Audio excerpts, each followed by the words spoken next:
All right, good afternoon, everyone. It is Wednesday, February 20, 2019. Before we begin our council meeting, I ask you to please join us in standing and sharing in the Pledge of Allegiance.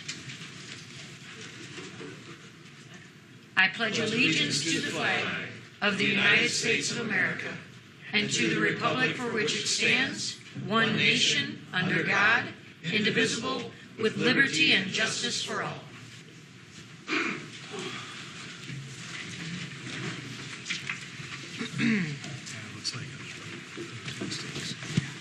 Hi, Sam.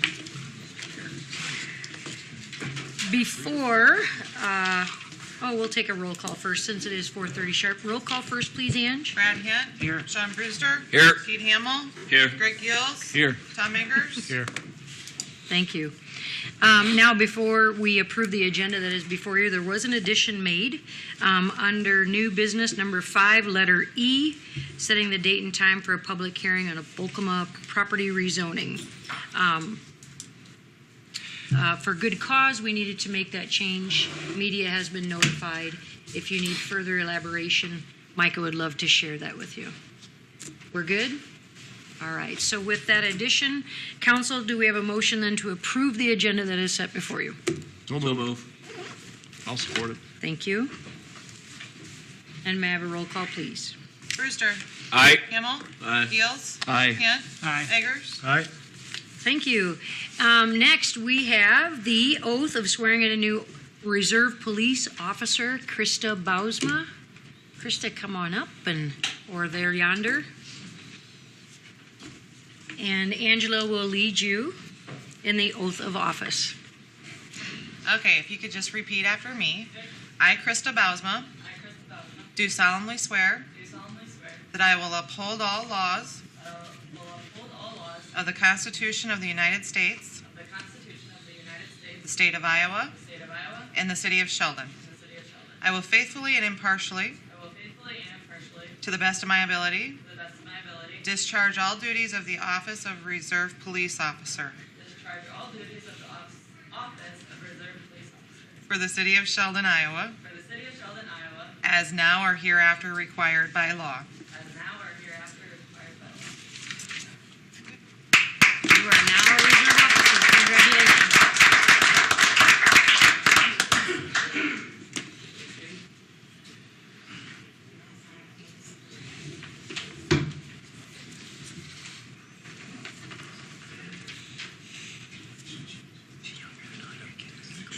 Yeah, I'm going to go down once again. She gets some more time.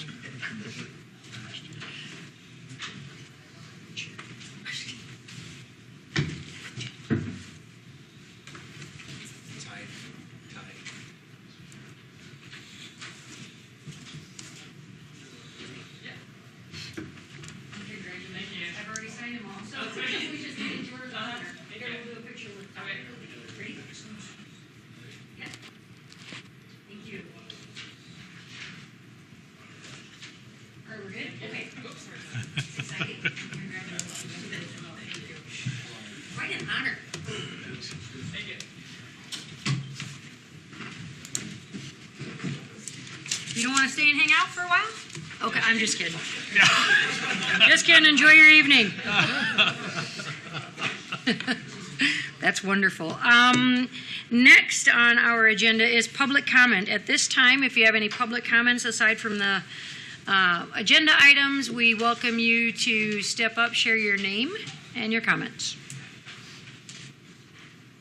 There's none, so we'll move on to the consent agenda. Any questions or comments regarding the 5 items underneath the consent agenda? Make the motion to approve. Support. Thank you, gentlemen. May I have a roll call, please? Gills. Aye. Hitt. Aye. Hamill. Aye. Brewster. Aye. Eggers. Aye. Wonderful. Going into new business, the first item under number 5, line A, maintainer's request for additional driveway and reduced speed limit. We were provided some attachments from maintainer. If you recall, Shelley Morris was here February 6th sharing with us their wonderful expansion plan. And with that said, they have come to us with a request to reduce the speed from 45 to 35. Any questions, comments regarding the request? Or regarding the city code culvert that's necessary for the additional driveway? Where would they put the driveway? I'll have to get I my see they map. have one on the north side and on the very south side of the property. Brad, the very south one is not on the property. Oh, okay. Okay.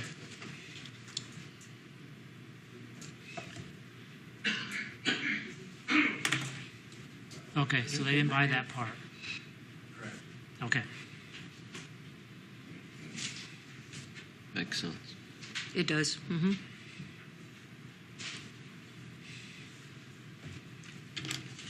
So in answer to his question, then, where is it going? Yeah. Yeah.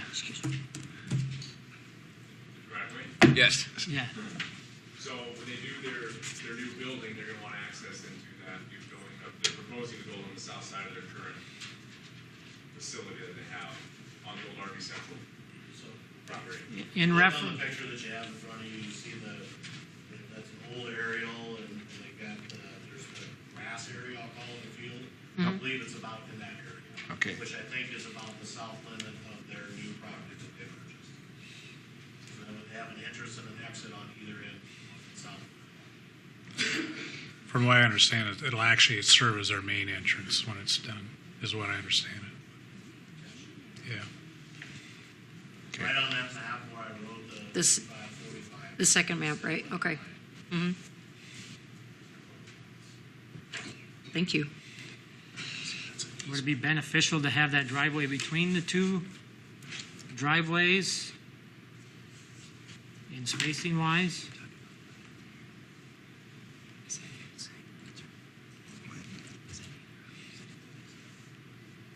I can't answer that. Is that a question either any of us can answer? Yeah, I'm Or not sure we can Okay. answer that. It might be something we have to go back to Sheldon and ask him where he's proposing to put it in. To get clear direction on that. I don't think myself or Lyle or Kurt or Sam, for all that matters, had any issue with where they proposed it. We just Okay. brought to you what they proposed. It's fair. Sure. Mm-hmm. So a second driveway and a reduced speed limit is what they're asking for us. Where they're going to put it, we can get further information, but I don't know. What's that, Todd? Well, and I'm guessing that they will continue to use all of that for parking, so they probably wouldn't want a driveway running right through their inventory, so I'm assuming they would like to put it down on the south end of the property, Sure.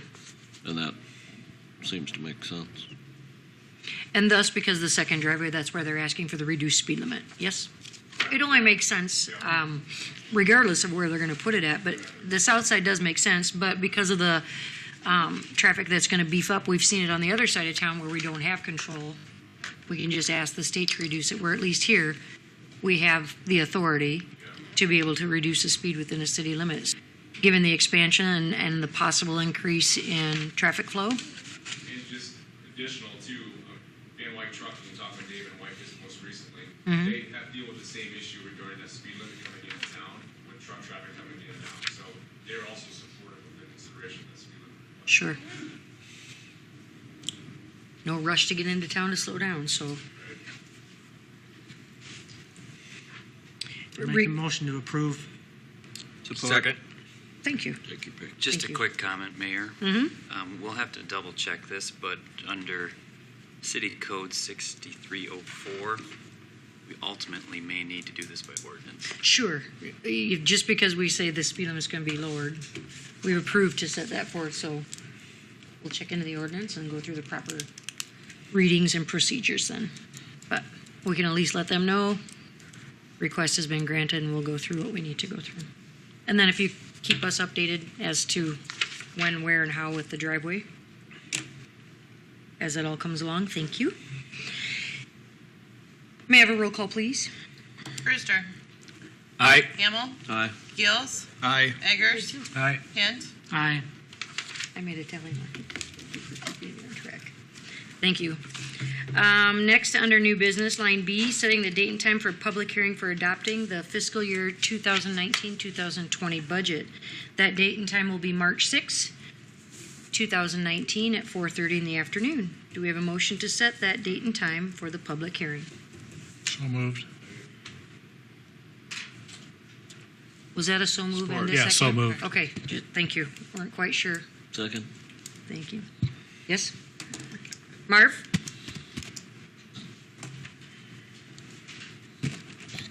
Yeah, I'm Marvin Reese. On this public hearing thing, I have some concerns on that. Sometimes I've been saying, the fact that we have meetings at 7 o'clock in the evening, particularly in the situation of finance, the situation that we're in now, with the city. I believe it'd be nice to have a public hearing set at 7 o'clock in the evening, so those who want to come can come. The majority of the people are off more by 6. And 7 o'clock seems to work well. 4:30 is kind of an odd time. People can get here, people take off their employers, family dinners, whatever. It could be quite lengthy. So I requested, respectfully requesting to change the time to 7 o'clock that evening. Thank you, Marv. We have a motion and a second for setting the date and time for March 6, 2019 at 4:30. Council, after hearing Marv's request of changing that at 7, do you want to amend or stay with the March 6, 2019 at 4:30 in the afternoon? I guess I don't have a problem with it. I don't care one way or another. Who made the motion to my right? I'm sorry. Is there any, all council actually, comments? Have we ever run a 7 o'clock meeting for such a hearing in the past? Do we have any history? This is part of the March 6th meeting. So if you move this time, you can move the whole agenda. Right, I'm just asking for past history. Have we ever? I would make one comment, and that is I believe some notices have gone out or are about to go out relative to other public hearings set for March 6th, and we might have to redo or undo that, so that does pose an issue. Okay. The other thing that, sorry. no, it's okay. The other thing I'd like to remind the public that is here in our media is that even if you cannot make it to a council meeting, we do accept emails and letters and phone calls with your input as well, and would be glad to share them openly and read them on anyone's behalf if they would like to submit any written requests. Marv? Yes, there's nothing, something like this, there's nothing more important than being here, particularly on the budget here. I guess it's immaterial. I don't know what other stuff's going on that night, whatever the case is. But what is important is the people in the city of Sheldon here. That's what the point is. And therefore, I think it's only appropriate to have a meeting at 7 o'clock at night. I mean, you got to change something else around, something else going on to grandma's house. I guess that's different. But that's another story. But I believe that the public comes first. Citizens count. And I believe that you might, that's what emails don't do. They just don't set it. There's stuff on the line out of your budget you think about to go over if you're here, talk to them. Great. Thank you. My opinion is on this, we've had our summer meetings, first meeting of the month is always at noon. That meeting isn't any better attended than evening meetings. I don't think it's going to make a whole lot of difference whether we do it at 4:30 or 7. Thank you. Brad? And back to Tom's question, we've always had them at 4:30. And it seems like if somebody has a concern, one way or another, they make it to it on any of the public hearings we've had. Okay. And I would note, to the extent those notices have gone out and would have to be redone, there's a potential for some confusion on that, where people are getting multiple notices about a meeting time and place. So, not speaking to whether or not it should be at 4:30 or 7 for the future, but given notices have been approved for these other public hearings already, keep that in mind, please. Thank you, Micah. So the motion stands as is, or do? Yeah, Okay. I would support the motion as it stands right now, but I would take under advisement Marv's consideration to take a look at if there is substantial opportunity for later, whether it be 7 o'clock or 6 o'clock or whatever else, that we give it some due diligence. Tom, thank you. We've had meetings here past, this wasn't a forever thing, this is something you changed a number of years ago. And I never did like new meetings either, but this was a public meeting, I think that's important. Yeah, I understand that. That's why I'm saying we should take under advisement and take a look at it. All right. So- Thank you, Tom. And thank you, Marv. Thank you. So the motion will stand as is. May I now have a roll call, please? Hamel. Aye. Hint. Aye. Eggers. Aye. Brewster. Aye. Gills. Aye. Aye, thank you. Line 6 under number 5 is the discussion of switching to at-large council districts. Something that we've talked about in the past when it comes to voting in elections. It's not always the easiest to get people interested, and if we were to open the ward walls or streets boundaries, maybe that might spark a little bit of interest for more people to run if they're not in their certain wards. So, Sam, would you please share with us where this has come from and where we're at with your discussions as far as the county and Barb Roar? Please. Thank you, Mayor. Fairly straightforward. This was part of the 2017 goal-setting session to at least kick the tires on this concept. It would require a public vote, and it's not something that the council could simply vote to put on the ballot. It wouldn't need very many signatures at all. And Micah has confirmed that he would be able to, at your direction, draft the petitions so that the wording would be the way you'd like it to be. And then you could go out and collect signatures, and I wouldn't take more than a day or so to get the signatures necessary to put it on the ballot. You'd have to decide whether you want to have a special election. We have a potential mayoral vacancy coming up. It could be put on with that, or it could be the petitions could be circulated starting later this year and put on the November ballot. That means, though, that the three elections that you have coming up, 2 of which are ward elections, those positions would be re-elected to another term of 4 years each. It would be affected by petition. Does that make sense? Micah, do you have anything to add to that?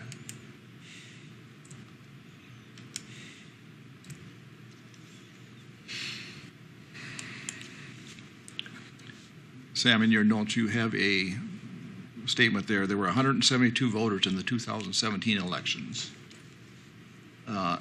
Do we know how many eligible voters there are for that kind of an election? A city election? I think the 172 was actually the number of votes cast for the mayor in 2017. Eligible voters, I'm sure we could get that from the Yeah, we county. could find I that. don't know how I much mean, it a is. town of 5,000, 2,500 of them are eligible. Is that a conservative estimate? I'd say It's $2,000. easy for me to find that out. I mean, 1,700. We got 10% of the voters here. I mean, if we don't do the math. It was all unopposed. Yeah. I think Yeah, the last I know. election was, so it was just a bad turnout, I'd say. Right. Yeah. Yep. With looking at that kind of a turnout, and Tamar's point about having 7 o'clock meetings, I don't know that there's that much. There's a lot of apathy. You know, I'm not convinced that we need to change it if it's not broken. We only had, we didn't have anybody on the ballot for Sean's position, and we got somebody, but by write-in. But to open them all to at large, what's the advantage? Just because we can Well, pull them out of one the advantage, I think, district? would be that you're not restricted to certain boundaries to find a candidate. You'd have a bigger pool. Yeah. So potentially you could have all East Siders council. Correct. Yeah, that's a or West disadvantage. Siders, or whatever the case may be. Yeah, it's a disadvantage. You could get everybody on the east side of town and want everything for the east side of town and nothing for the center of town. Exactly. That's where I struggle with it. Yes, that's my point. Yeah. Right. Or you I could would get agree. a certain group that could potentially run the table and get their whole group in there. And That's just to get I think this way you have representation of your neighborhoods or your areas. Because I do get people that live in my ward that do call me And I do also have people from outside of my ward talk to me, and I tell the ones in my ward, call the other councilmen, because they all represent you in one way or another, but I do like the ward system. Limits the pool, but I think it keeps things fair. Right, and I think at that goal-setting session, it was a little bit difficult because we didn't have anybody for the seat that Sean, thankfully, you have stepped into. Thank you. But also sometimes not to toot our own horns or pat ourselves on the back, but sometimes I think when there's a good thing going, that's why there's not a lot of interested people, because they're satisfied with what's going on. So, is it something that you would like Sam to continue to pursue, or is this an item that was on our goal setting from 17 that we want to just put aside? Yeah, I guess the only thing that I would add to what's already been said is that I think the issue that we're talking about, why we're considering this, along with Brad's suggestion in the last workshop in regards to the pay scale for the position as well, I think both of those are common because we're looking to get more community involvement and participation in being able to feel that they want to and can run for a position on the council. So if these two aren't the right answers to that, I still think we're back to where Greg was at, where we have 10% of the electorate who's even willing to vote. We still have an issue, is what I'm trying to say. So if I can certainly go along with the fairness of having wards and that, but somehow we're going to have to get people interested in representing those wards. Yep. And that's the challenge. So. I also think if you look generally, in this day and age, volunteerism is extremely low. People don't volunteer for anything in your church, city, civic. Right.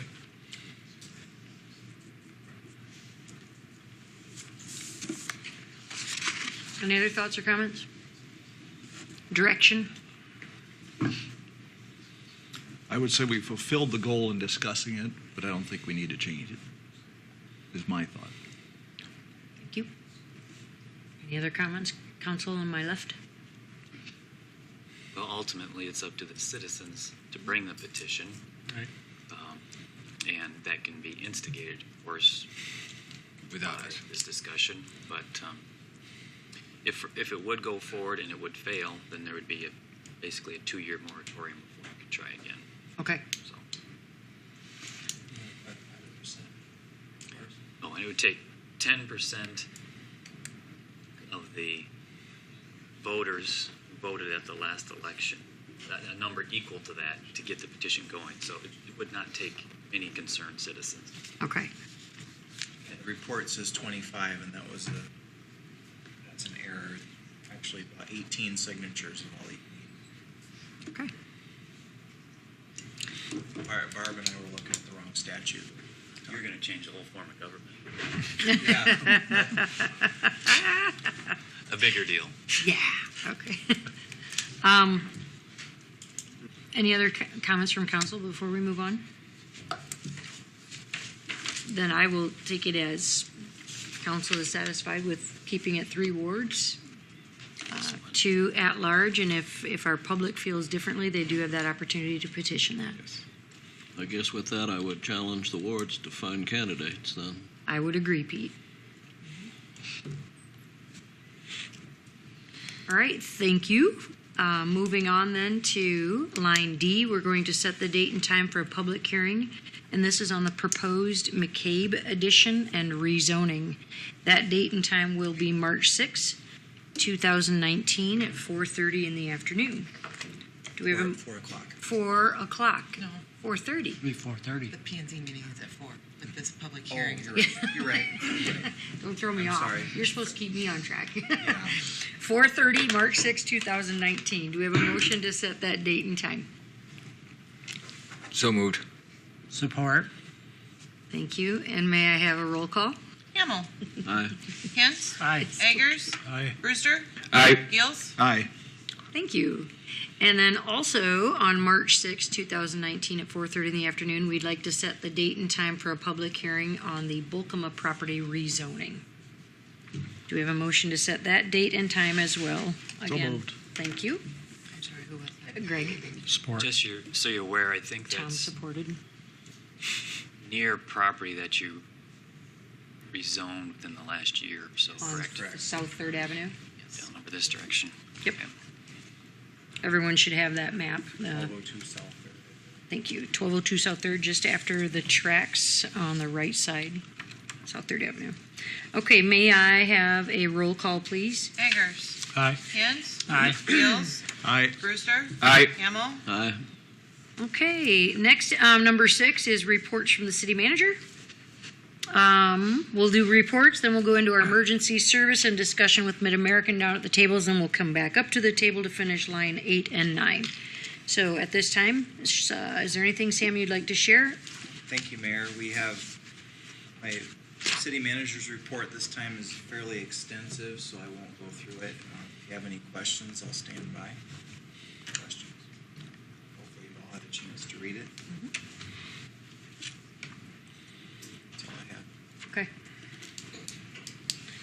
Council, any comments you'd like to share now? Staff? All right, then we will move into number 7, our emergency services and Mid-American franchise agreement fee workshop. We will come down to the tables where we can all sit and chat together. I like that better pen. I don't like that pen.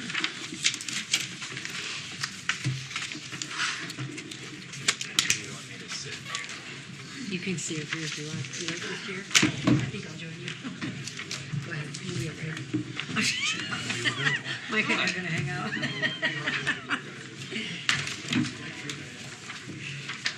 I'm going to grab this just in case. Do I need all of that? That's all your new paper. West Siders. Okay. Well, sensitive because you're on the east side. I'm very sensitive.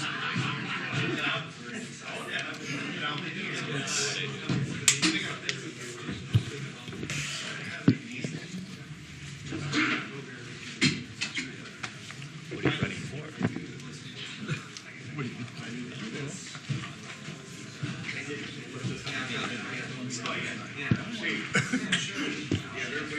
Attorney-client privilege. No, but not just to make sure. I'm sure who my client is. I'll just be up here.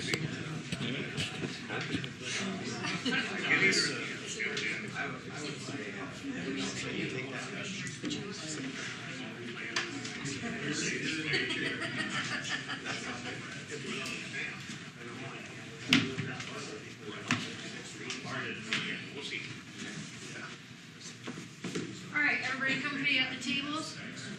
No, these chairs are. They're not. We should roll our chairs down.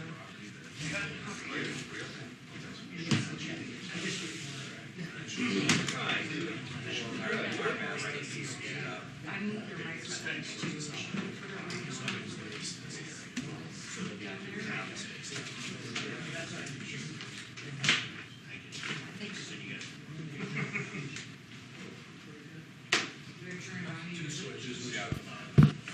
Check, Mike. Wow, that's loud. Okay, we're just gonna put this here to pick everybody up. And then when we do presentation, we can actually whoever. And your phone. Who was drumming last meeting? Okay, so this next. Yes, every crumple your fingers. All right, let's get situated. So what we are planning to do is have presentations from the Emergency Services Department as we go through the whys and the reasoning for the franchise agreement and possible agreement and fee. we've seen some of this information already in your 5-year capital improvement plan, but we did ask you all to go a little bit further so we can see a bigger picture instead of just 5 years going out, I think up to 15. So first on the presentation of emergency services, we have emergency management, and Kent Lorenz will share with us. So Kent, please join us at the table. You don't have to hold the mic, but we do ask that everyone can kindly speak up as we are recorded, and people would like to hear us when they watch us on TV. Thanks, Kent. Okay, basically, EMA doesn't require a whole lot in asking to do this. I got my team together and we sat down one evening and we penciled out some things. Most of all, it's business as usual. Our requirements, you need a personal protection equipment, communications equipment, and kind of got it spread out amongst the 15 years. But what's new, what we anticipate is new, is our EMA vehicle and housing. Our EMA vehicle is a 2005 Dodge Ram 1500 pickup. So it's 14 years old with a 132,000 miles on it. We don't put a whole lot of miles on it each year, but as time goes on, things break, so we need to be updated. We always got by with a used ambulance in the past, which this is a much better vehicle for us. But let's see, like I say, that's our major capital improvement. Just curious. What's that? $20,000 is all you're budgeting for that? Well, we've never had a new vehicle. Okay. We've always gotten by with used, and it suits us fine. You find like this last unit we got from law enforcement, confiscated it over somebody's dirty deeds. You're savvy with your And shopping, it's worked out well for us. We have it decked out pretty well. We have it decked out pretty well with lighting equipment and tools and safety equipment, signage, and so it's worked out real well. And the other thing you might want to look at is the garage for the EMA vehicle. There had been some talk, rumors, suggestion maybe that Sheldon might run a third ambulance, and logically it would make sense to take our stall, to have 3 ambulances in a row. But in order to house a valuable vehicle, we need a place to do it. So we put a conservative $30,000 down. Now that could go to, I don't expect the city would want to build a garage just for us. It might be an addition onto an existing building, or if somebody else requires more space, it would be a contribution to that. And so that's our major capital expenditure on this. And the other thing would be communications. With talk of digital, everything going digital has been the talk for the last 7 years, if I recall right, but it's never totally switched over. So that would require, I think, new radios, and ours are currently probably around $500 to $700 a piece. We expect that probably to go up. And with new radios, we probably, I was informed by my communications officer that we probably need a new repeater, which we have one now, which to go along with the digitals. At the $10,000 deal.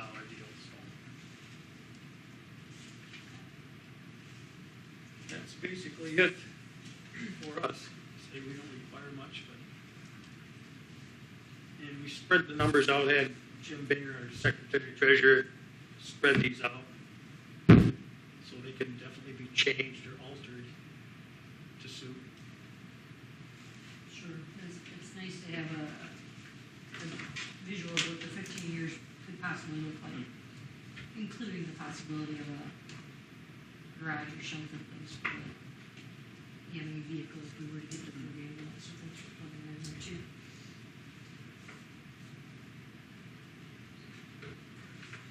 Radios, like, I know we talk about radios sometimes with fire and police. I know they have to be updated regularly because of changes in wear and tear and whatnot, so you guesstimate around 500 to 700 and did you? include a Well, little bit that's, I more think, for what we price were, goes up? yeah, Okay. I'm assuming so, yeah. Okay. And our radios versus like the fire department has is Mhm. totally different. Sure. Ours don't have the requirements that theirs Yep. does. Okay. Great. Any questions for Kent regarding their EMA schedule? Yes, Greg? As far as the building garage is concerned, is location important in that situation, whether it's on the centrally located east side, west side, north side, south? I don't know if it's real important. It'd be nice to have all the city vehicles or emergency vehicles in one spot, but given that question, maybe that can cause confusion too, with everybody leaving at once. But, it's not out of the realm to have it located someplace else. The nice thing about it, leaving out of the same place, you don't have to cross traffic through it, because hopefully you're all taking the same route. Right. Yeah, I see the benefits having them all together too. Good question. Because there are, some of the facilities, city facilities out on the west end of town, there's talk of converting old water treatment plant into a training facility. I don't know if there's anything there that would allow for helps in, the EMA truck, but that's what I'm at. Is that Sure. possible? I'm not saying that we'll do that, we're just thinking outside the box, throwing things out. Only problem that would be, they want to keep that being a fenced, locked-in area, so that could be hindrance of in and out there. Access. The training facility. I believe you want that locked. As the conversation, We do, and actually, Brad, this is what happens when you send me and one of my superintendents to Des Moines. We have 8 hours in a vehicle together, we get to talking. I think that there's some changes in the plan that we maybe want to talk with fire about and potentially with the contractor about. So, we were thinking one gate that got you into the Yeah. entire facility. As we've heard more regional type training, I'm thinking we're gonna want a fence between the fire training facility and the wastewater plant, because we've got some open waters and things like that in the new plant, and there's more opportunity for a gate to be left open, so we had rough discussions about potentially moving that fence. and while you're talking about that, we've had discussions to where if we have something out there, we will be running it. We won't let another agency run it. So Yeah. but just what I- discussion like Yeah, one simple concern I have though is let's say the wastewater guys they're done for the day at 4 o'clock on Friday, and they're getting ready to leave the gate, and they look over and they see there's 4 vehicles there, somebody's at the facility. They leave the gate open, then for some reason the gate continues to get left open. Now it's open for the weekend. Somebody then gets in. There's all kinds of things that people shouldn't get to. So I'm starting to think a separate entrance for wastewater and the fire facility is going to be the most secure and responsible way moving forward.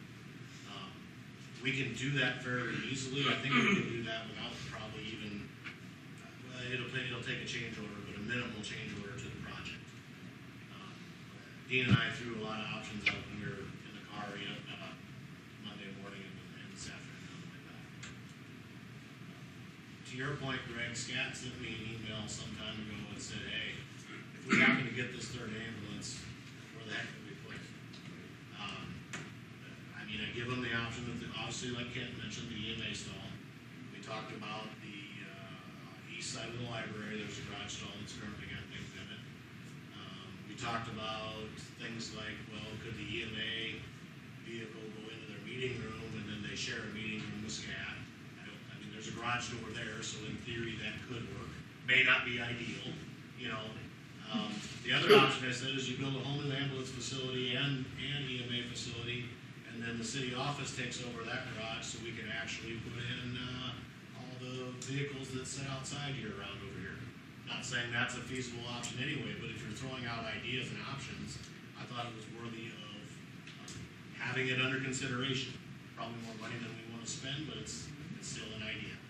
And the fire facility was also on the list of, but I don't know what the fire training facility is going to have for space. Yeah.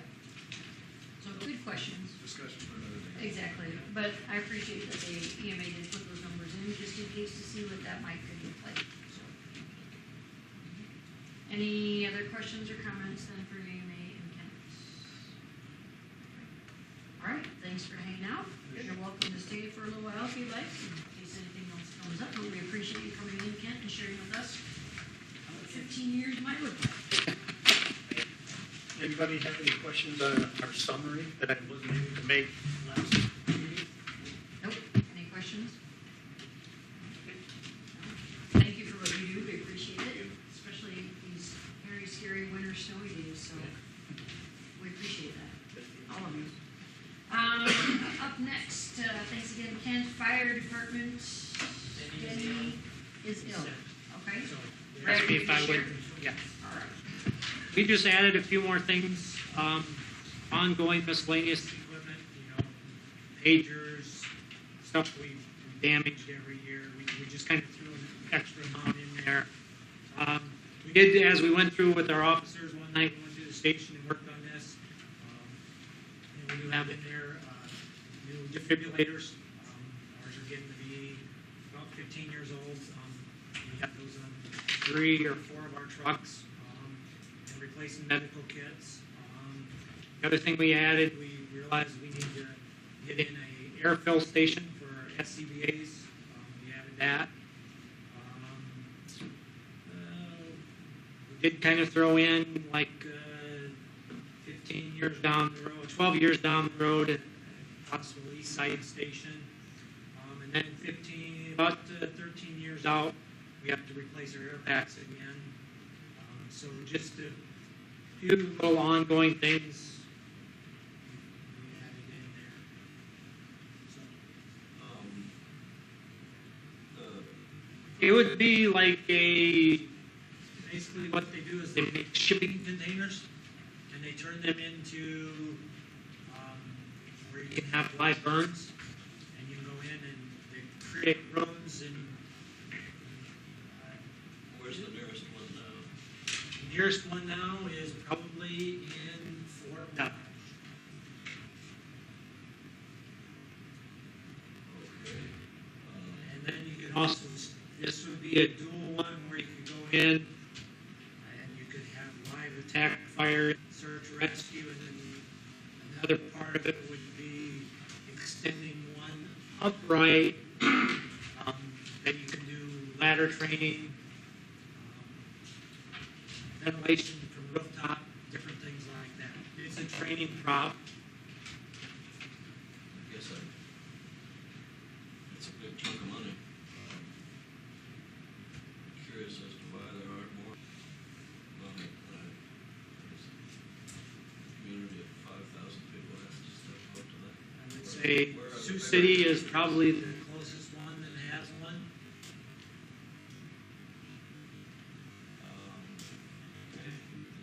There's once upon a time we talked a little bit about the wastewater treatment in this budget for the maintenance and upkeep of that.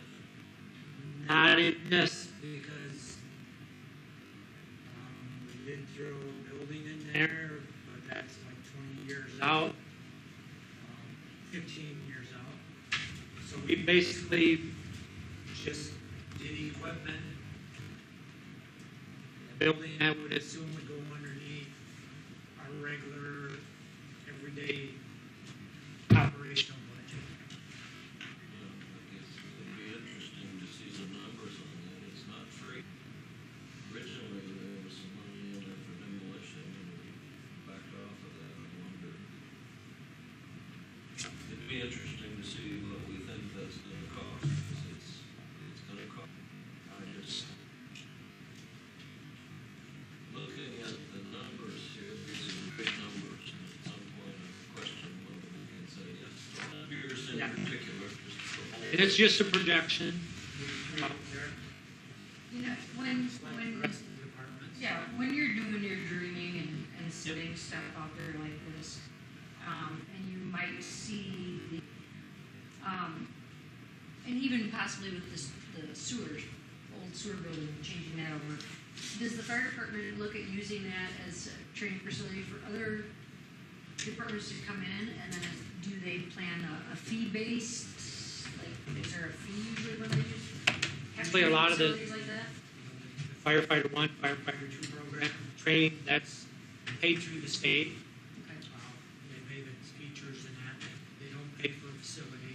But even just to train our people, it's much easier to train them in a controlled environment.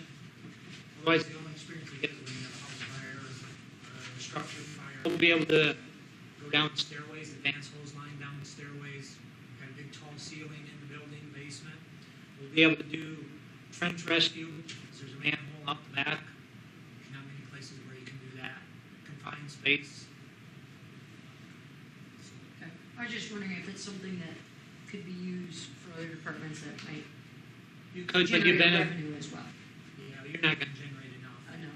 Yeah, but you're training other people that are going to come into your community and help you. You know, we're going into their community. We'll know they're trained to another level. Thank you for sharing on behalf of Denny Fire Department. Council, questions for Brad with the fire department? Yeah, I was just wondering, is there a more of a regional perspective in this a little bit, where the utilization of some of the things that you're proposing here has a regional benefit beyond just The training facility, absolutely. and is that something that we can work with other fire departments to participate in from a financial perspective? That would have to be something we can talk about. But the only thing is then you start losing control. Because if they have money tied to it, you lose control. Yeah, you'd have to have some kind of agreement Yeah. on how control is done. But I'm wondering if this has a regional, tilt to it, and other communities are rather volunteer fire department. I wonder if it's reasonable to ask them. That's a conversation that could be had, yes. If I might. Yes, please. One thing that's worth adding into this discussion, Tom, is that Brad and I have talked about this. We have 4 township agreements. And Brad and Danny and I went to the courthouse, Bryan County Courthouse, in December. And one of the townships hadn't gone up since it was adopted in 1998, 99, the fee structure. And then the 2 Sioux County township meetings are big on those. Those 4 agreements seem to be looked at. And those 4 agreements, I believe, bring in total now about 15,000. Does that sound about right? Yeah, sounds like it. And, and that's something that needs to Where be, does that go to now? goes into the general fund fire department, Yes. correct? Yep. I would just, So there's already some level of partnership with those agreements would need to be really dusted off. I just think if we want to take that leadership role, which I don't disagree with, that there's value. I just think that there's a value outside of the city limits, Sheldon. Yeah. And if there is a regional value to it, then we should be able to get some partnership. Should.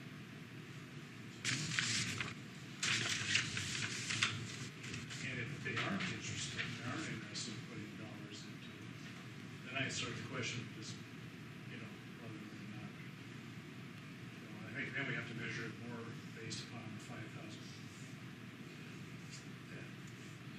All of a sudden, 15,000 Right. goes to 5,000. But I'm not against the vision of doing this, only the needs, but I would like to see what the opportunities are beyond just our budget to handle that.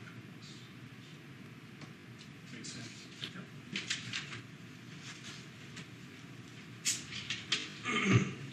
Anything else for fire? So I guess on top of that, if that is something that we would put into, I was told off adding some of these expenses into the final deal until we get a little more direction. Thanks, Heather, for sharing on behalf of the fire department. Up next, Chief Pokemon for the police department. Come on down.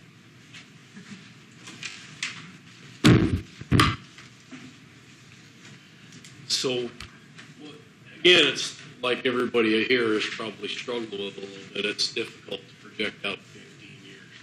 It's really difficult to figure out what prices are going to be 15 years from now. I'll just kind of go item by item for computer equipment. They basically recommend that our computers in the office that you replace every 5 years. We've tried to do that. We've fallen behind. I'm not going to lie. I don't like to replace computers just because they reach 5 years old. But on the other hand, that is a time when we need to start thinking about it. So the first couple of years, I just have us catching up, and then after that, I just kind of figured, $1,500 a computer. Basically, you buy a computer every year. An evidence logger that has to do with our evidence room.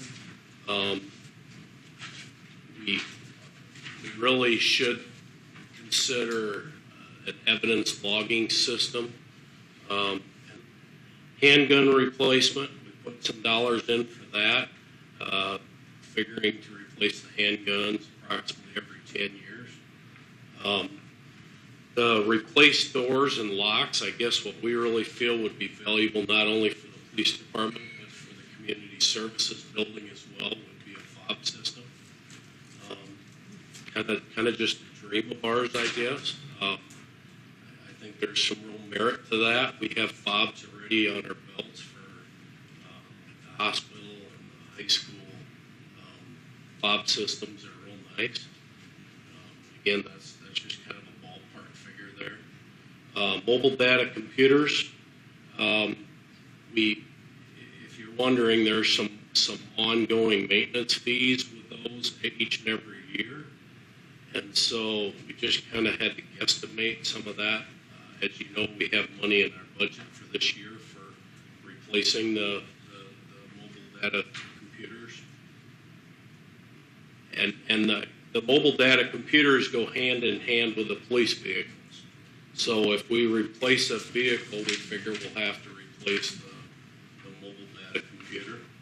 So like we have contemplating buying 2 police vehicles this year, so that's $100,000, and then it'd be $7,500 for each vehicle for the mobile data computers. We have some dollars in there for replacing breath test equipment. We've talked about the badge replacement. Again, that's kind of a one-time deal. I don't anticipate we'd have to replace them anytime again soon. Bulletproof vests. Our vests are good for 5 years. And so, again, we put some dollars in for that. We estimated high on this amount just because we usually get dollars from the federal government through that BVP program. So they usually reimburse us for about half. So I think it would be less than that amount. Radio replacement. Our current radios, I believe, were 2005 when the county did their radio upgrade. A lot of radio vendors would tell you that radios they're basically a computer. You should be thinking about replacing them that's a little crazy for the amount of money that they cost. But again, we did put some dollars in there for that for like fiscal year 2021. We're currently having some problems with our existing radios. I'm going to be bringing one of our portable radios to Spencer this week. So we're starting to have some more issues with them.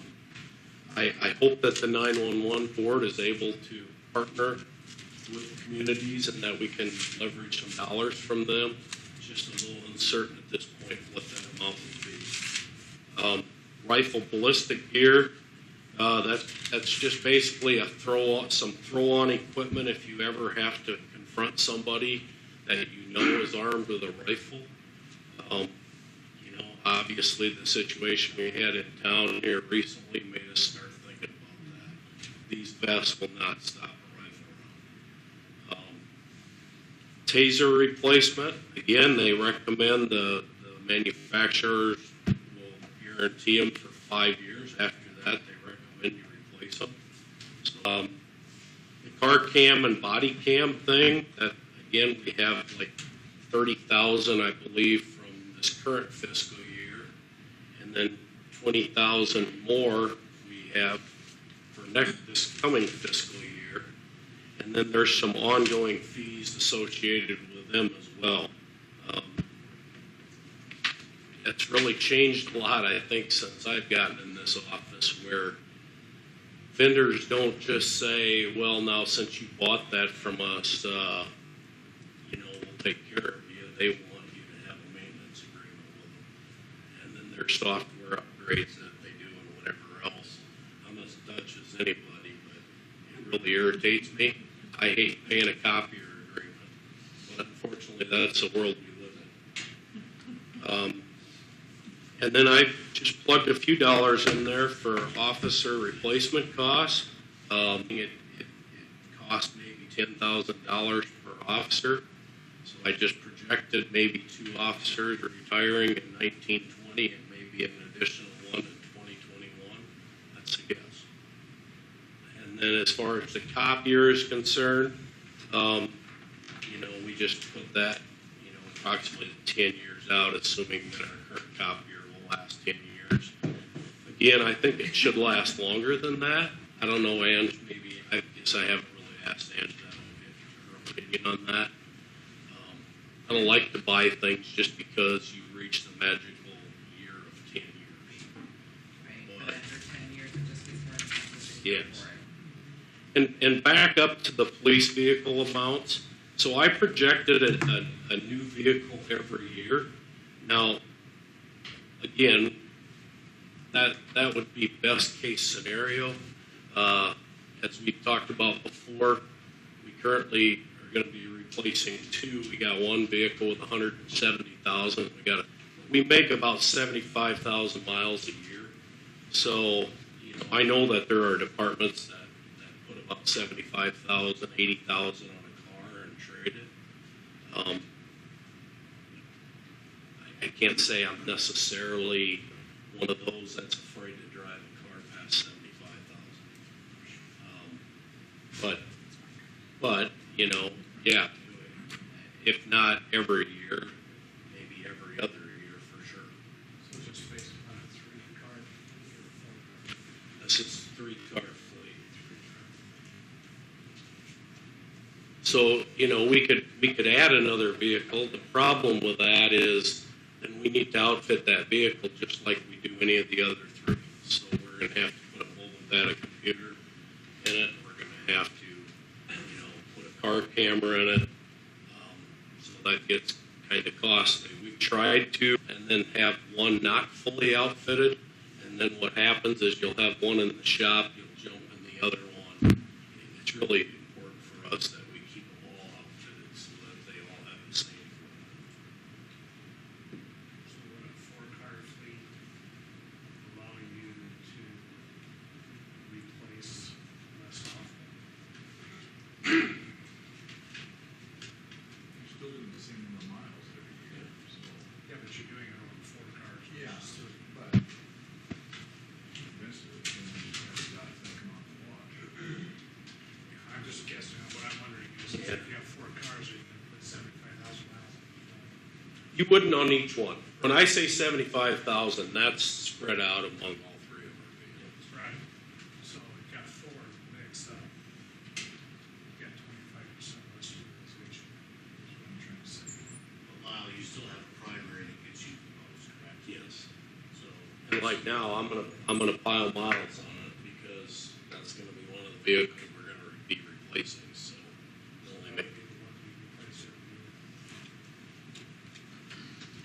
well.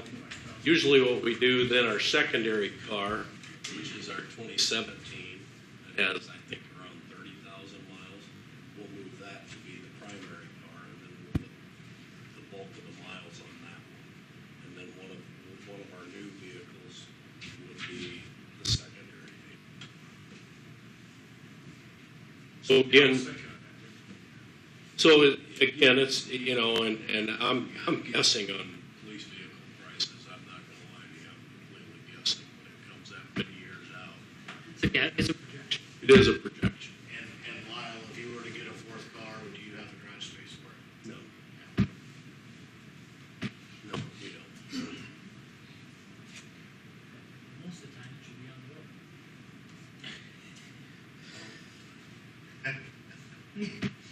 All right. Thanks, Lyle. Any other questions for Lyle regarding police? They have something for it. Sam, you came up with a total amount, correct? Yeah, on the first page.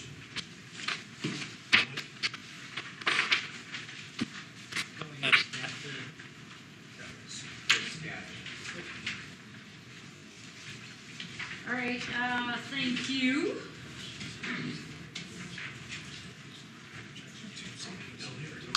And Kevin, if you want to join us at the table for SCAT, please. Thank you. Next, keep moving. Good evening, guys. So for SCAT, we do have ambulances. I've talked about before that we rotate them out about every 3 to 4 years. We went with 3 years just to give you a more realistic projection. Obviously, those numbers.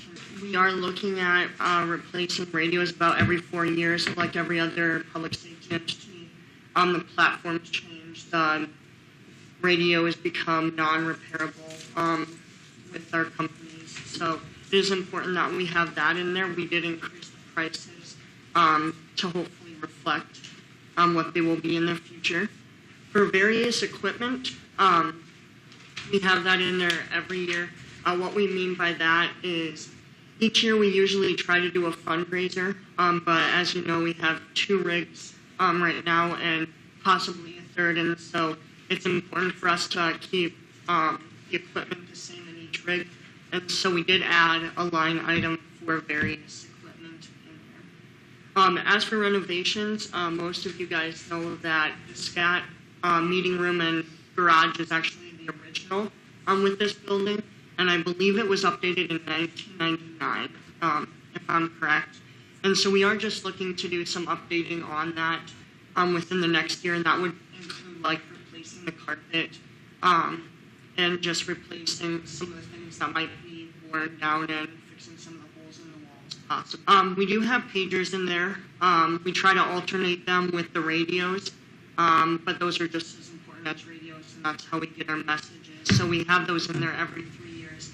Last time I talked with Motorola, the miniature 5s, which are the old pagers, those, if you would send them in to get fixed, if it's beyond repair, then you have to go to the next level. And so we did account for that as well, seeing that we might have to do upgrades. Excuse me. Update furnishing we have in there, and that would include just getting like new cabinets, new desks for our full-time, as well as tables and chairs in our meeting room. Again, we do share our meeting room if needed for trainings and classes, and so we want to make sure that we have equipment in there for that. Gear bags, just recently with our fundraiser money, we updated our gear bags for our first in bags, but we also have many other medical bags, as most of you would guess, just to update them if zippers would break, as well as if we would need to make extra room for other equipment that we might need in the future. Training supplies. Studies have proven that simulation is some of the best training that we can offer our medical personnel. And so we have that in there just to upgrade some of the equipment, as well as possibly purchase new mannequins so they're more lifelike for our training purposes. Electronics would classify as any computers that we might need, as well as the iPads that we have in our rigs, as well as laptops that we have for PCRs. And then we also have a printer at the hospital in our report writing room that we also supply. And so we just have money set aside for that, just in case we would need to update that. Splinting supplies and mask supplies, we just have extra money in there for that, just because things are to time in the medical world, and so we might have to upgrade backboards, or we might have to get different ones as they become relevant due to evidence-based research for EMS. We do have in there full-time employees as well. We have them in there about 1 every 3 years. Obviously, that is just a projection. But looking at our current staffing model that we have, and the current staff that we have, we felt like that was a realistic number to ask for a full-time once every 3 years. And obviously, as we move forward and keep putting together a business plan for SCAT, we can relook at those numbers as well for you guys. We have in there an EMS gator. This gator would serve, a lot of other agencies are getting them, but this gator would serve us many purposes. We do the football game, so we would use it for that instead of driving the ambulance out on the field for that. We also would use it at our standby events. During Labor Day, the park area can get pretty congested, so it'd be easier to get a gator in there rather than a full-size ambulance. And then we would also potentially use it for, if we would have a larger event or a larger fire, use it at those scenes as well, instead of driving an ambulance around the ground. We are proposing for uniforms right now. We just purchased polos and shirts for our members, but we are looking at becoming more formal with our uniforms, and hopefully would reflect of what the fire department currently has is what we are looking for. And then again, the copier, we recently got one, I believe, when I started about 2-3 years ago. And those always have to be updated every once in a while, so we did plug in numbers for that. Does anyone have any questions about any of our figures here? Just a point of clarification, and this is partly my fault. I had asked Lyle to not put in full-time employee needs. Sure. I'm glad you did so that we could see it, but the reality is that the purpose That would be our exercise here is really more equipment and buildings. Right. So, and I think I forgot to mention one thing. We did have in there for the next year heating system, just to kind of update that in the garage area for our ambulances and as well as in the meeting room, just to make that more efficient. It was 20 and 21. I believe that's the year we talked about that, Sam, is that correct? And I think we had 4,000 roughly. It's not listed right now. I think I added it, but then when I didn't change the Oh. print area, so Oh, I okay. think it's added in the numbers. Sure. It's not on the spreadsheet. But that is something that we did discuss. But yeah, Sam is right. Obviously, full-time does not come out of the capital improvement items. But we just wanted to put it out there for you guys to see kind of our plan. Can I ask a question on uniforms? Is there anything specific about uniforms? Because I know the fire has fire gear in there. I'm not sure if that's. I think he's talking about a dress uniforms. The city doesn't pay for our dress uniforms, we pay for that ourselves. So in the fire. In our dress uniforms, like shirt, ties, we pay for that ourselves. That does not come out of the city's And you're funds. not projecting that. That's No. the actual fire gear. No, he's talking dress uniforms, correct? That's what I'm talking about. Their bunker gear is a separate. It's fire gear. The dress uniform is, the city doesn't pay for that. Good. The only thing I question, the feasibility for 10, 12 times a year for a gator. I think we could rent one. You know, I'm just thinking feasibility for 10 times a year. I'm just throwing it out for conversation. What is it now? For the gator, $50,000. 50,000. I think that kind of makes sense. As you said that. We like in this budget. Oh, absolutely. But it's the question Wait, is, like wait, it. wait, do we got garage to store gator in? You know, Well, the Go ahead, spin Greg. offs, is, I guess the And- whole. and it's projection. You wanted us to, I know, and I appreciate all that, and I don't mean to sound like a cynic. But how did we get by before without this? You know, I mean, we're looking at finding revenue for this, whether that's a franchise fee or what, but it's like, now that this pot of money is there, how are we gonna spend it? Are my question is to all, are these realistic budgets? We were, and maybe you were doing it without in the past. And some of these things, yes, we do need versus want, but, is it realistic? By $500,000 a year, is that a realistic number, or is that stretching it and we know we're going to back it down? Does that count in the revenues that we get from transfers? Is another question. This is strictly expense. This is expense. We need to cross that bridge.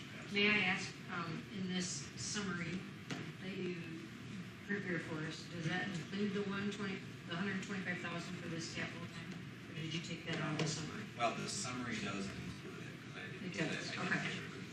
So eventually you'd want to adjust the yearly average to 485. I guess I would echo the same thing. The exercise is to see what, at some point in time, we'll have to say, what do we think we'd like to have and what can we actually do?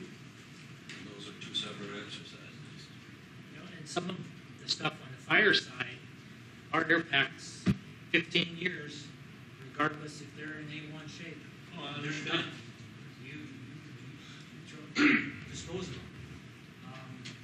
Air compressor, 15 years or so, they start wearing out. Fire gear, it's ongoing. I don't think the question. I don't think we, I can talk as a fire, I don't think we cooked the books, would you say, or inflated this thing? To As make far as gear, I don't think so, but Yeah, When I the start station. talking about a $300,000 live fire training item that doesn't exist anywhere other than Fort Dodge and shouldn't take that on. Somebody's going to have to prove that to me. Sounds like we're kind of moving beyond. Yeah, and that's not part of this Yeah. exercise. Should we give Kevin I don't think we need to sit here and justify Oh, stuff. hold on, anything for staff? But, it, I asked for the vision. Yeah. The big vision, big picture. we've done what we were in. We need to have a plan as a city, how we're going to fund this stuff, and how we're going to make our departments better and not go backwards. All right, so hold on one second. Anything for Kevin? Scat. Kevin Scat. You got Kevin. holes in your walls right now? Thank you. No, like not big holes. It's like nail holes. It's Oh, okay. No, I should have. Thank you, Kevin. You may say it. Seems safety gets real. So yeah, we have some things from fire is like, whoa, $1 million facility on the east side of town would be awesome if we keep growing. It's projection. And it's a vision. And it's that's a why dream. we have it out. Doesn't mean it's 15 reality. years. And I do think, there are those numbers that we Continue need to grow that incorporate in way? there. I don't know that we need to. Again, it's a vision. Reality, if we were to trim back some of those things of the dream and just stuck with what the need is as far as equipment, gear, replacement of copiers, guns, bulletproof, chugga, all that, the basic security things that they need. I wonder truly what that number is closer to rather than the dream number. Is that something? I would say, Is anybody a numbers guru that can quickly, with the exception of a couple items, we're probably pretty close on ours. I would like to take away the 1 million on fire and the 300 on fire, just to get a better idea of what equipment replacement would be before the dream of a training facility or a east side fire department. Same with EMA. Yeah, we're gonna have to think about a garage, but 30,000, that's not too bad. Is that something we need to plug in there right now? Maybe a little bit. Same with SCAT. We can take out, which you just did, if we took out the 125 for the salaries, makes it around 485. The only problem Same with said? the garage for EMA, as soon as you get a third ambulance, Exactly. you're done. So we'll keep that, because that's a little more real. That's a nice dream. I can see that.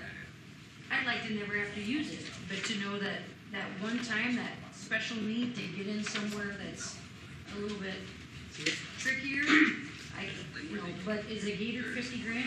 I don't shop gators.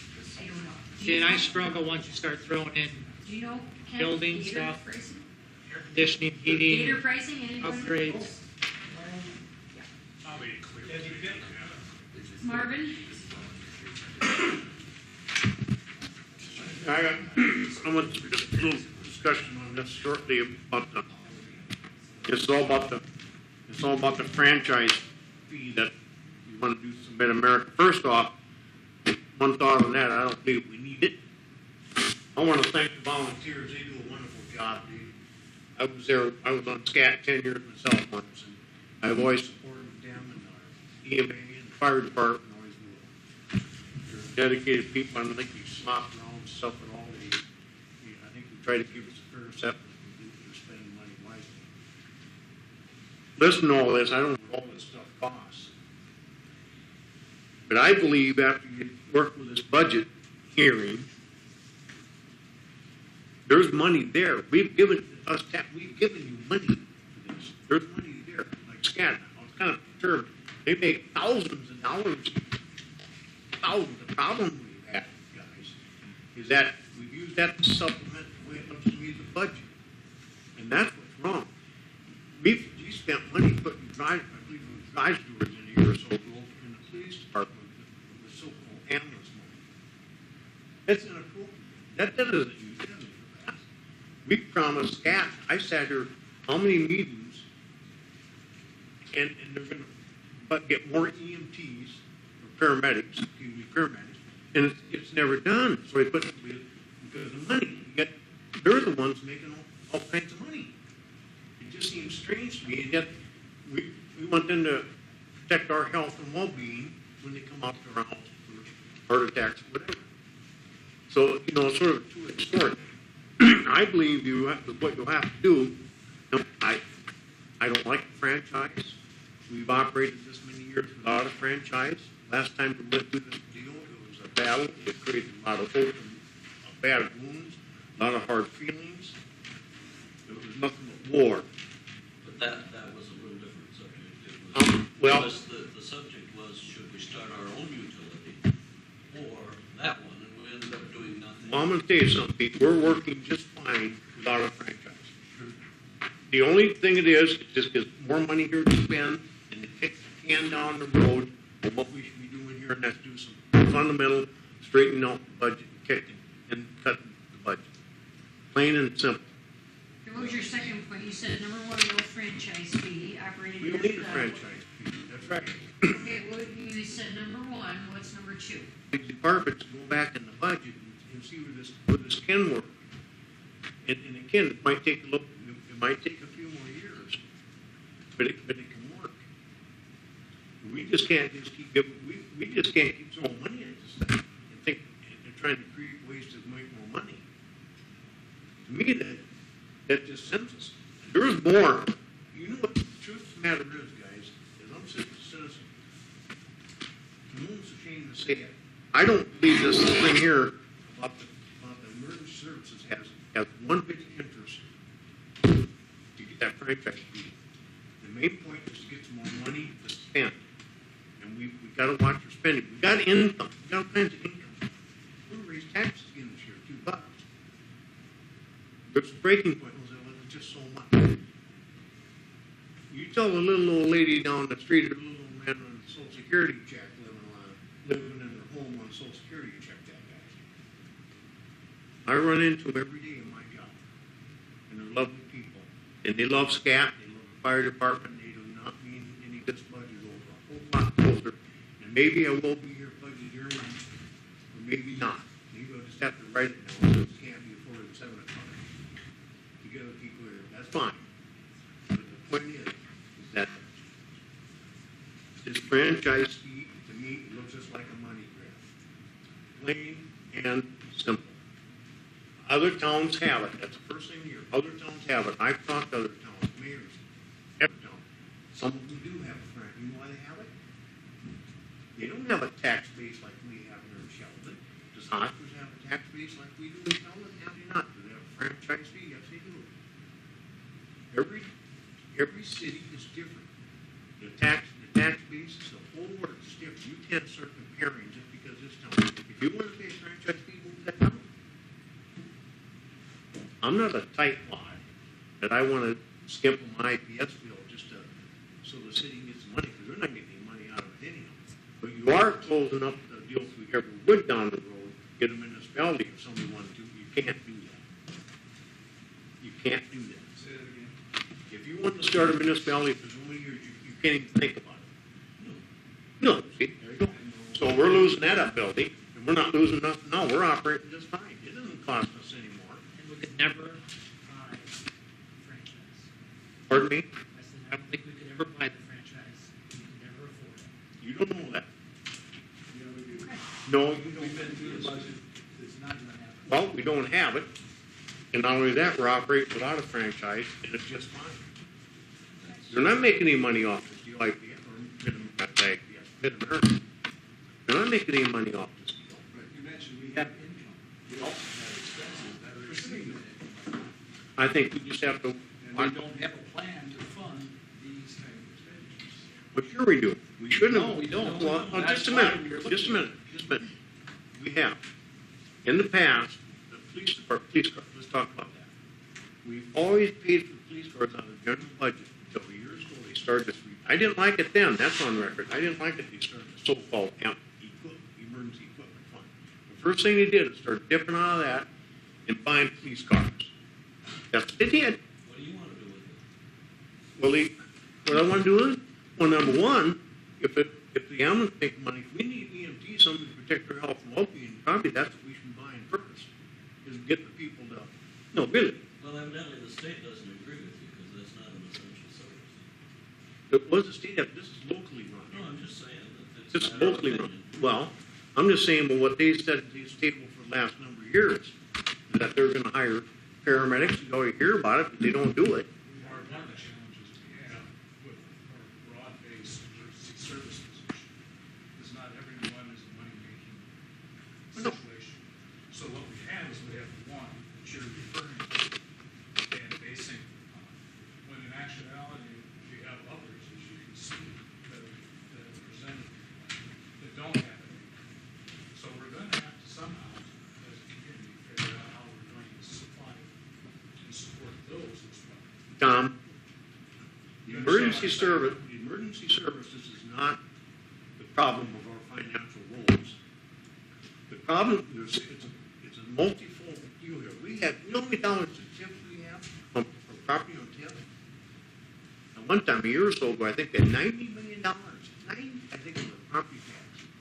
According to Sheldon Street, $90 million, which means the city is not getting any of that money over here to pay for the general services, which pays for police, fire, and ambulance.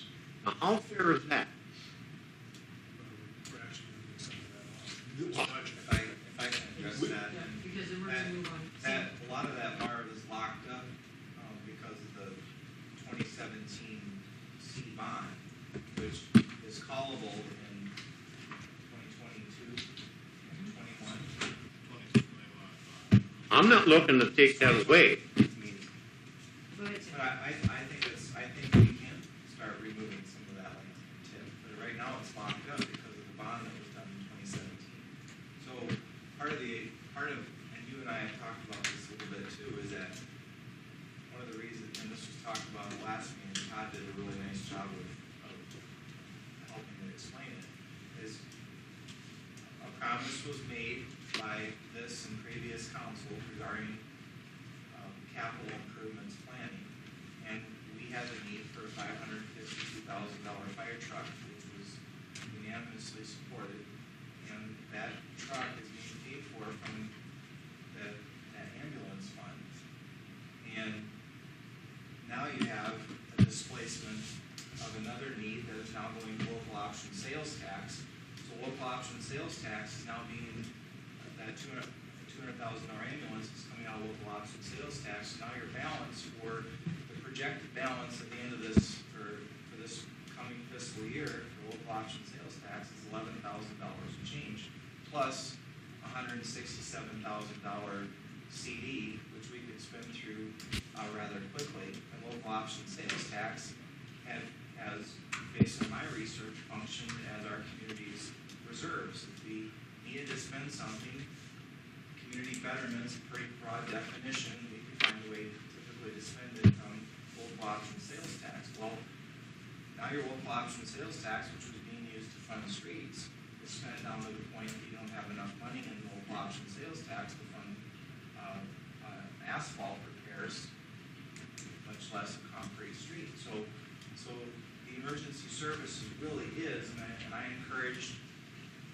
all of us to start with the why. And when I look at the issues that we're having, it is the need for funding of our emergency services that is displacing a lot of other needs. And this is why we need to find out a way to fund emergency services the way that they really should be funded long term. And so that's Okay, Brad, you're on the fire department. They had, for 20 years, they've been saving the 14, didn't win any work. They diligently saved their budget, $25,000 a year for 20 years. No, that's considered, remember, in their budget, they didn't spend that, and he made the comment, well, this isn't working. What happened to that money? You know, it gets spent. If it doesn't spend right away, it's spent. Well, we gotta watch our spending, is what we gotta do, sales tax, whatever we gotta do. I can see where this is going. They're gonna go for Mid-America franchise, and they're gonna use the emergency services to try to get it to a vote. And they're gonna use them as pawns to try to get it. Just like they did this place here when we built the fire hall. I voted yes for the fire hall. I wanted them to split the two projects up, this and the fire hall. But they wouldn't, the politicians wouldn't do that, so we voted for both of them just to get the fire hall, because they need the fire hall so bad. But I don't believe it's gonna work. I don't believe it. If it does, I'll pay my fair share. I don't think it will. Thank you for. That's it. Thank you, Marv. Back to the comfy chairs, everyone, if that's okay? Are we ready to move back up there? I think we can finish out the Okay. franchise discussion. Sure. We got Mark Reinders here. Sure. I would just make note, a lot of these coming out of that.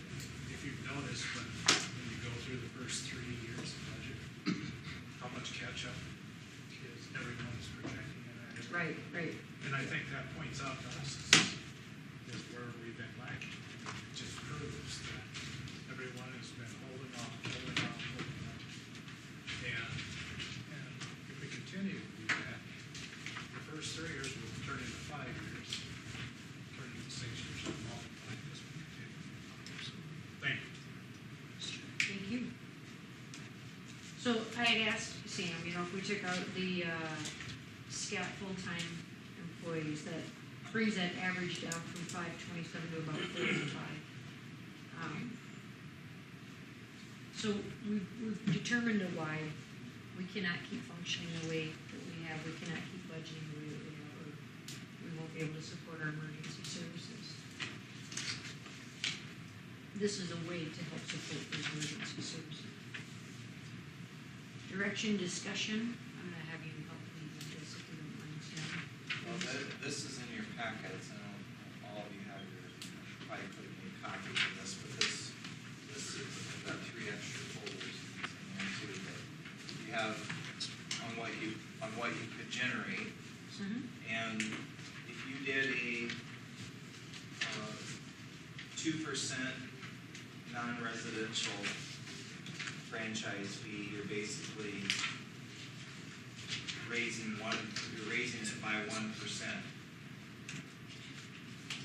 So conservative calculation is that a 2% non-residential franchise fee would bring in, this is the sheet that I'm looking at, would bring in $90,000.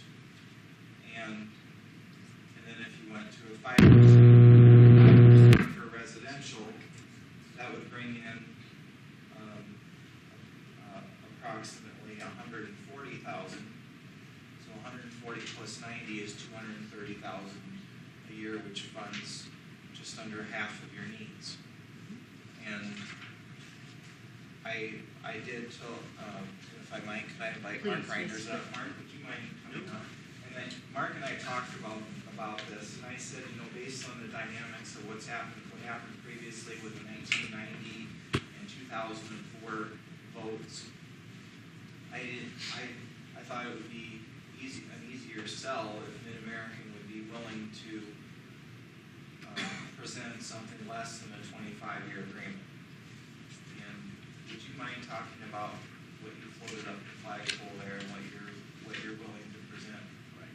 We proposed a 15-year agreement with reopener language in year 5 and year 10. So in theory, you're really getting a 5-year franchise, but if you're comfortable with it, it continues on. Year 10, same thing, it goes to 15. At year 15, you would have to be doing this again. And how many other communities have you proposed that kind of language to? Pretty much zero. We don't have any agreement like we're talking about.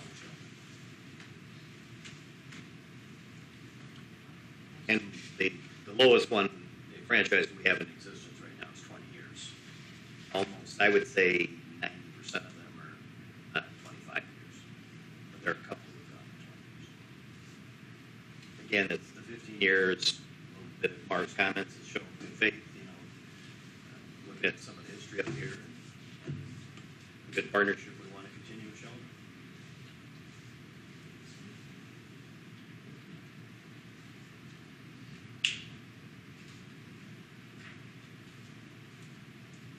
Question for you, on this scale that you guys have offered, is that based upon what years you read official? 2018. 2018? Yes, sir. I did at Sam's request, and Sam and Angie and I visited a week or so ago, and we ran the same kind of numbers for 2016, 2017, 2018. It's roughly the same. It's gone up obviously a little bit every year because the town has grown, and so you got more customers that are paying into a franchise, would pay into a franchise. So the non-residential, is that, remind me again what all that is. That would be just your basic homeowners. Non-residential. Right. So it's not. Or, I'm sorry, the residential is just homeowners. Non-residential would be commercial, so that'd be like your apartment buildings, your Main Street businesses, and then you have the industrial customers as well. And then how does that break out in non-residential between commercial and industrial? What percent for Sheldon? I'm not following that question, I guess. I'm looking at non-residential, 40,000 for a 1% franchise Right, fee. right. If I was to divide that between commercial and Oh. industrial, how does that divide out percentage-wise? I would have to look at the numbers. I think you have, on the electric side, you have about 440 commercial accounts here done. And then on the electric side, there's 6 industrial customers. So by far, the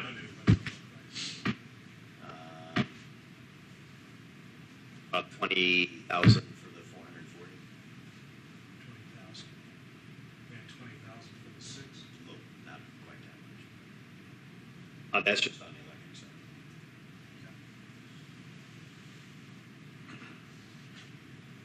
I think you could do it, Tom, but I think it would be cleaner if you did just the 2 classifications of residential and non-residential, so we didn't get into debates on commercial versus industrial. And it would be easier to explain, but I think we could do it either way. I have a question. Some of the larger facilities in the community buy natural gas on the open market. That's not true of electricity, or is it No, also it's true? not. It's not true of electricity because natural gas is an unregulated commodity. So you and I, as a non-residential customer, can buy it from them. Electric is not that. This would not change the ability of local businesses to buy their gas from the open market. Correct. And we transport. We call that transportation customers. Okay, and then the fee would or would not be on those. It is. It's a little more complicated for the transportation customers because a lot of times we don't know their specific commodity, how much they're bringing through our pipes. But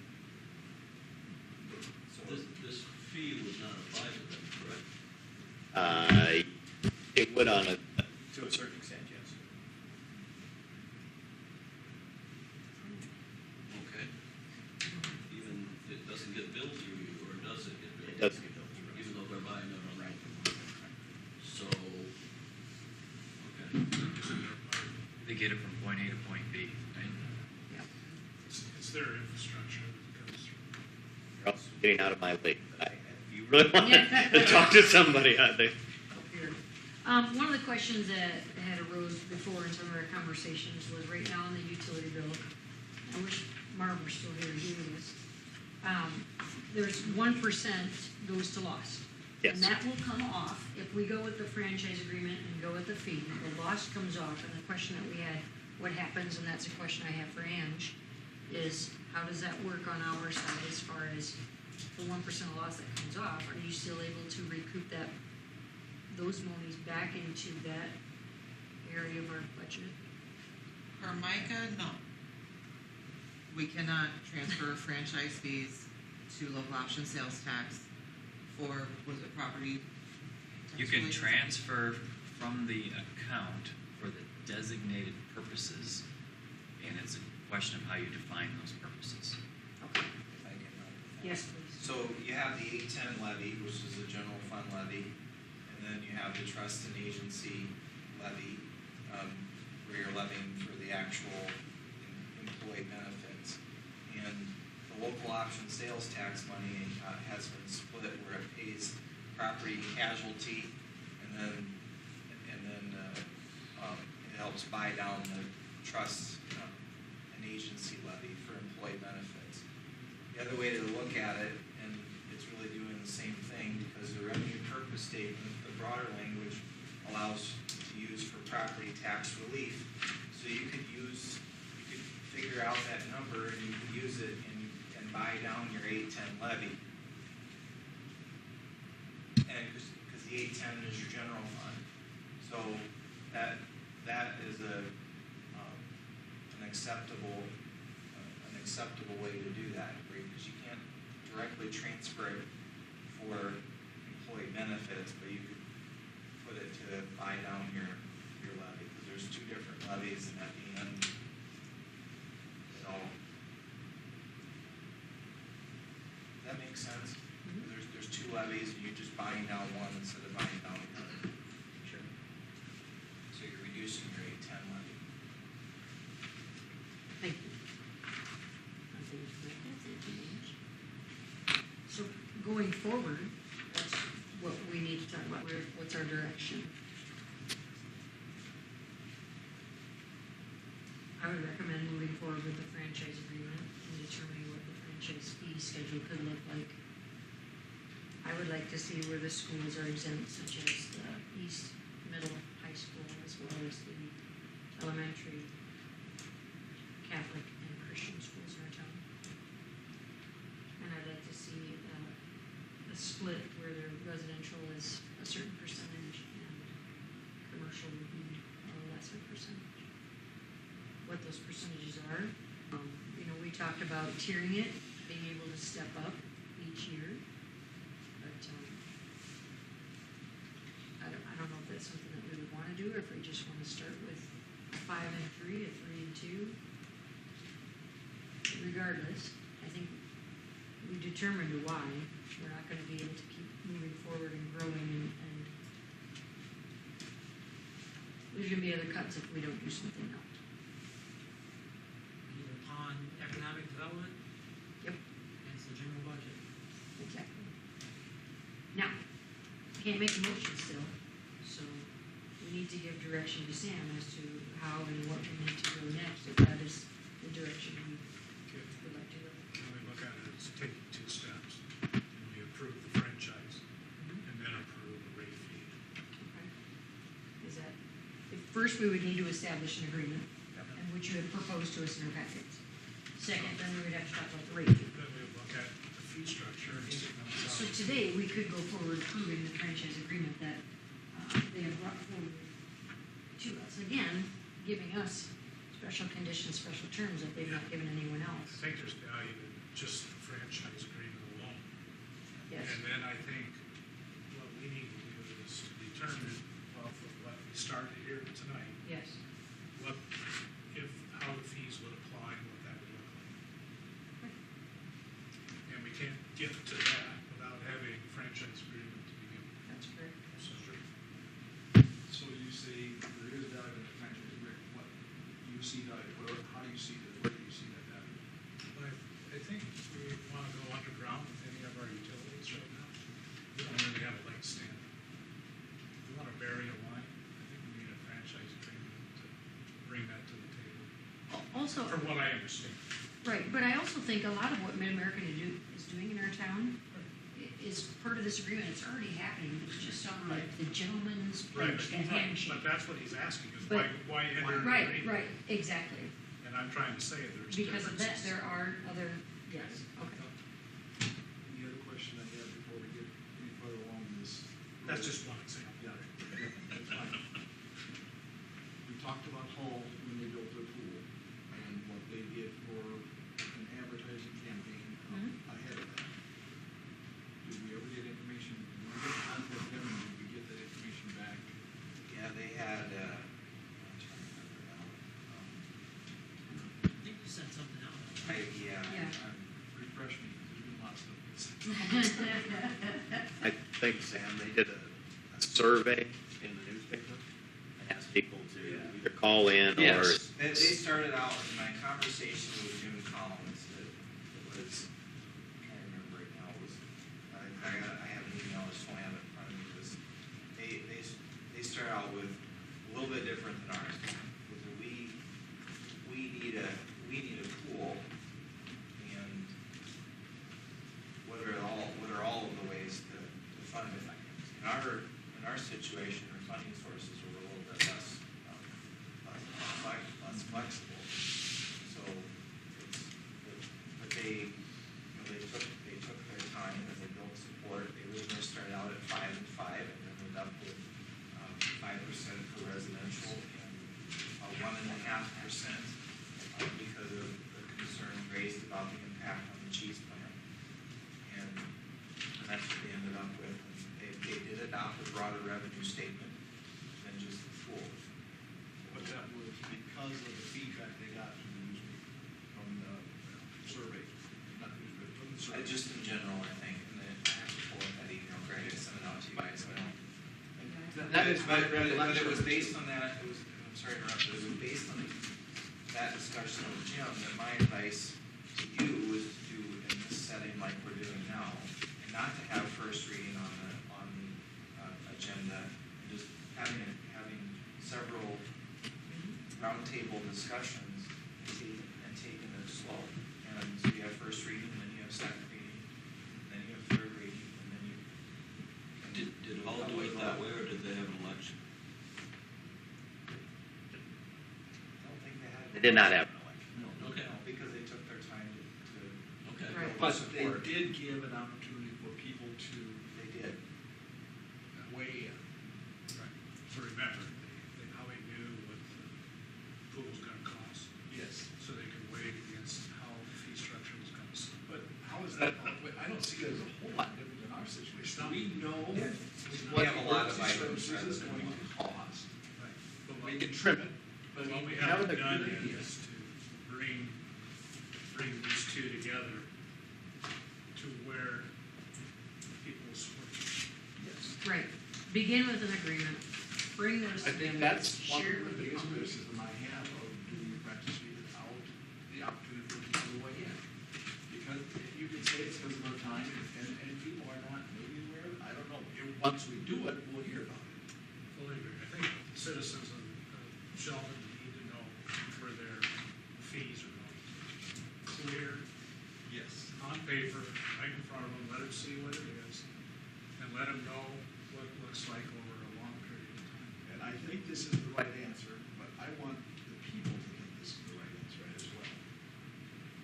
And so I'm not To ready to know. make that decision here tonight, that we Well, set a reading in 2 Right. weeks. No, or whatever. I'm not looking at that either. I'm just, we need to do that next step. And that next step, because we said from the beginning, it's all about communicating with the public and informing them why. I mean, we know why. We've determined why. We're sitting at this table why. I do think we can trim some of the fat, some of the dream off, and make it a little more reality of what just needs are as far as equipment for emergency services. And then share with that synopsis and whatever you want to call it could be of what a fee would look like to help support the need, not necessarily the vision of what more we want, gears and whatnot, but what do we need to keep up with our emergency services, just with gear, equipment, vehicles, personnel, staff? You know, maybe not the If you add staff. personnel and staff, then all of a sudden your costs are way higher than. Sorry about that. Yeah, that's. Try, Yeah. rewind, 10 seconds. So, but what I'm getting at is, when we can base it on that, and we can support it with what those percentages might look like as far as residential and then commercial, the other thing that is key to communicate is we all have, in the city of Sheldon, Mid-American, and we all have the ability to engage and use our emergency services. I pray to God we never have to, but it's there for all of us. So that's why this fit works, and it is all about the next step of going into communicating that with the public, whether it's through the newspaper, radio ads, utility bills, just starting the conversation and sharing with them why this is going to happen and what it will look like. So if I could, I'm trying to distill this down to where we go next. So I think we can discuss the ordinances without having first reading. Okay? So we can give me and Micah and Mark the ability to take what already is in the folders, clean it up, personalize it for Sheldon based on the discussions we've had, bring that forward, put it on the agenda.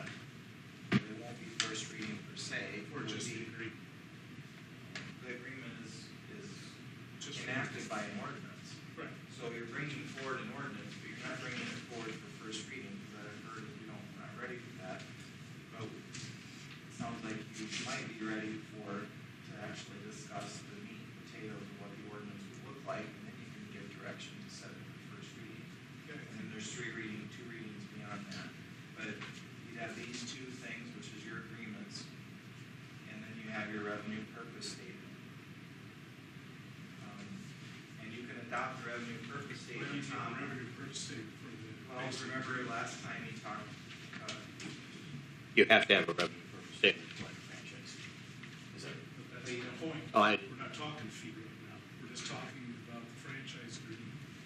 But the revenue purpose statement is going to set the parameters of what you could use the money for, because it could be broader than the things you've said and talked to you about tonight.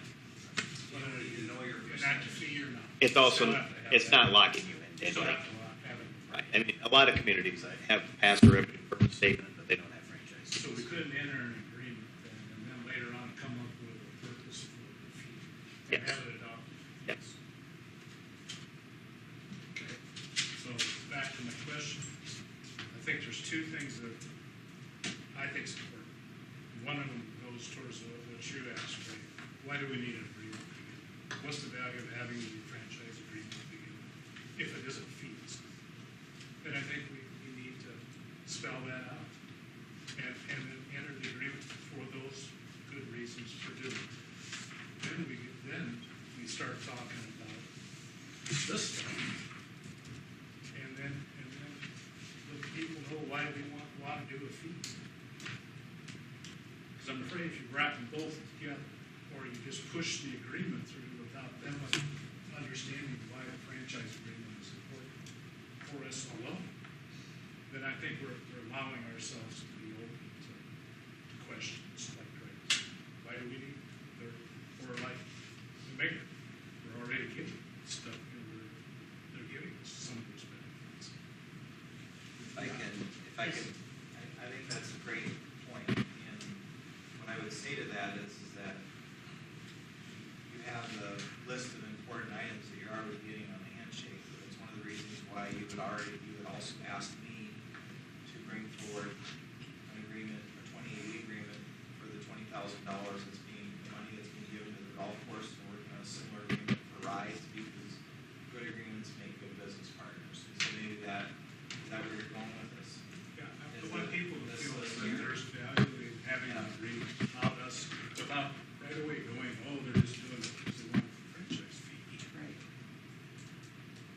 trying to address a little bit of what Marv's trying to bring Right, forward. and that's both. It's very difficult to separate it's very difficult in people's minds. And that's what I was trying to cover, whether or not, that's why I'm bringing you forth for discussion. I'm not laying down anything here that has to be, but what I'm saying is there value in doing it too? You know, instead of wrapping it all in one, is there value in doing the agreement first? Then talk about the fees and the value of having the fee structure later. Yes, it promptly, the discussion about having the agreement first. But the two are hand in glove. So, I mean, we can split it up, but it just sounds like we're trying to hide something. The bits and pieces, you get the bits and pieces, then it's like, we're not being upfront about it. And really, if we weren't looking at this shortfall, we wouldn't be looking at any agreement. We wouldn't have any discussion. So, I mean, we can do, I'm not opposed to doing it that way, but just to say we're not, then we'll have a discussion about the fees. Right. The We'll reason look we're at doing that it is franchise because we're gonna agreement. we want to have a discussion about Good fees. business and the fee, and yes, great. And so, back to my point about, at what point in your scenario does the opportunity for community input take place? I mean, that we are out there asking for it, providing a vehicle for them to respond, other than a public hearing. And I think that's what he's saying, is if they come up with that ordinance of what it could look like, and use those two sources, and then that's what we've asked for media to get public input before it goes into readings. Am I correct on that? There's several ways to do it, and we can publish the, without publishing the ordinances before they're passed, because obviously you don't want to do that. It's a draft. You can, It's a, you can publish a paragraph and take out an ad in the paper. You can write op-eds, there's multiple ways to do it. You can hold, we've already invited Mark back to talk to the Chamber of Commerce group. We're doing two. And so you can speak to community groups. At the end, ultimately, it can be voted on. but this is what you need to do next, as far as the next step is come up with a draft ordinance of what it could look like. To share with this information as far as the from emergency services and the scenario of the different fee schedules. And I'd save this version because it's needed to have, but I would go back and we would update it to remove a few things. But remember, this doesn't account for personnel except for the staff that was added for SCAT. And the personnel needs are covered, and those are big. Which is great to communicate. That's just anyway. Then we can go, Greg, to public through radio, through media, newspaper, through meetings throughout the businesses and the community. And then when we have had that input, then we can go forward if we so choose with the first reading, second reading, third reading. But I think that's what What you're Sam's doing saying is we need the you're draft. slow walking it, so you're giving everybody, even before you have first reading, you put what first reading would be, and you're slow walking it. What it And could then look like. in between those council meetings, there's an opportunity for Public. meetings with multiple groups and for you to hear your concerns from constituents. Yes, And I think once it's past first reading, then I think you have something that you could publish in the paper as a separate publishing item. Spend a little money to do that and say that this is what has passed first reading. It hasn't passed, it's just passed first reading. We'd like to hear your input, and you can send your letters, emails to. Visits. I'd compile it, put it together, and give it to you. Mikey, were you saying something? Well, I think you're both emphasizing the need for communication. Keep in mind that if you stagger the ordinance readings and there's a substantive change in your back to the beginning. Right. So maybe you do your slow walk and get to the point where we feel So we're not feel that changing you've got and going back to first reading. Got it. almost there. I mean, it's not a terrible thing to have to start over, but just recognize it would happen. If your title doesn't change significantly, you don't have to change you don't have to start over at first reading, do you? So if there's a substantive change, that would be my take on it. But Either then- way, I think you're wanting to do the same thing, which is get the understanding. Right. Thus the slow walk to make sure we have the right language, et cetera, all the information needed, so that way when we do get to the first reading, there won't be much changes. Hopefully needed, but. Okay. So I'll put this on, I think I know what we're looking for. I'll put it on the next agenda at the end. In a workshop setting. Is this setting okay? This is more, Leave the tables up. All right. more inviting. Yes. That's the only Absolutely. way you can support this. Say it again. That's the only way I can support something like this is if the community has their opportunity to weigh in. Absolutely. Other than this normal modus operandi, that they come to a public meeting. We've got criticism because we have it at 4:30. It has to be, we have to be out there pushing, encouraging, asking for, providing the vehicle for input. If that's a newspaper survey or a radio website survey, or 7 o'clock we send meeting, it out with whatever. utility bills, or however it goes, Yep. that has to be a part of this plan for me to I would support. agree. We've got to give them every opportunity to be heard. Surveys without solid information are dangerous. Right, and I think if we do our job properly, those surveys will come back by and large in favor. If we don't, the negative minority is gonna hold us hostage.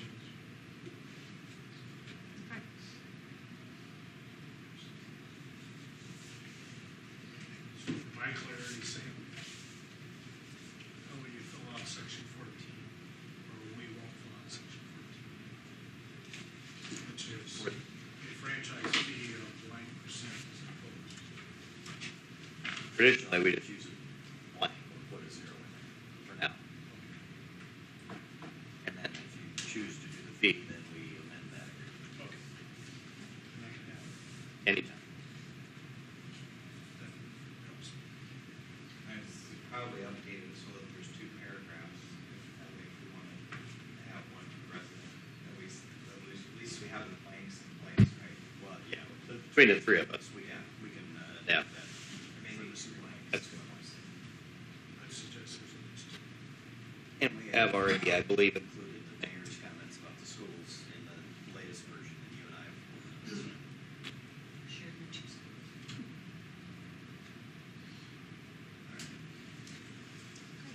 Okay. Okay, do we have direction? Now, back to our seats. Yes?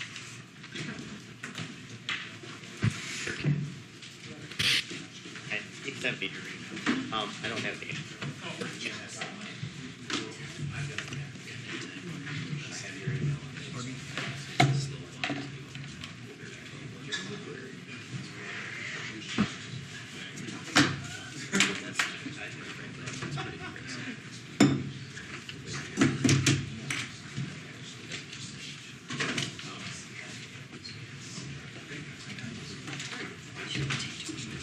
It's back, everybody. Got it. Make sure you grab your mics. Mic check something.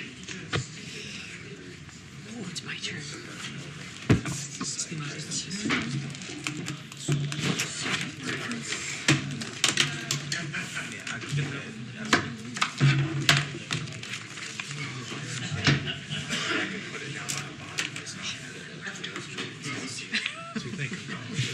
Hang on. I just want to make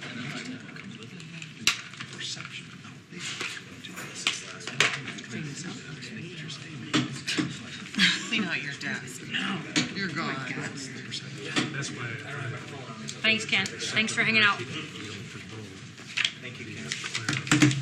All right, I think we'll wait for Pete to return.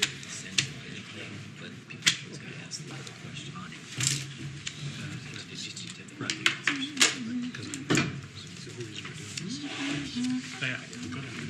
Thanks.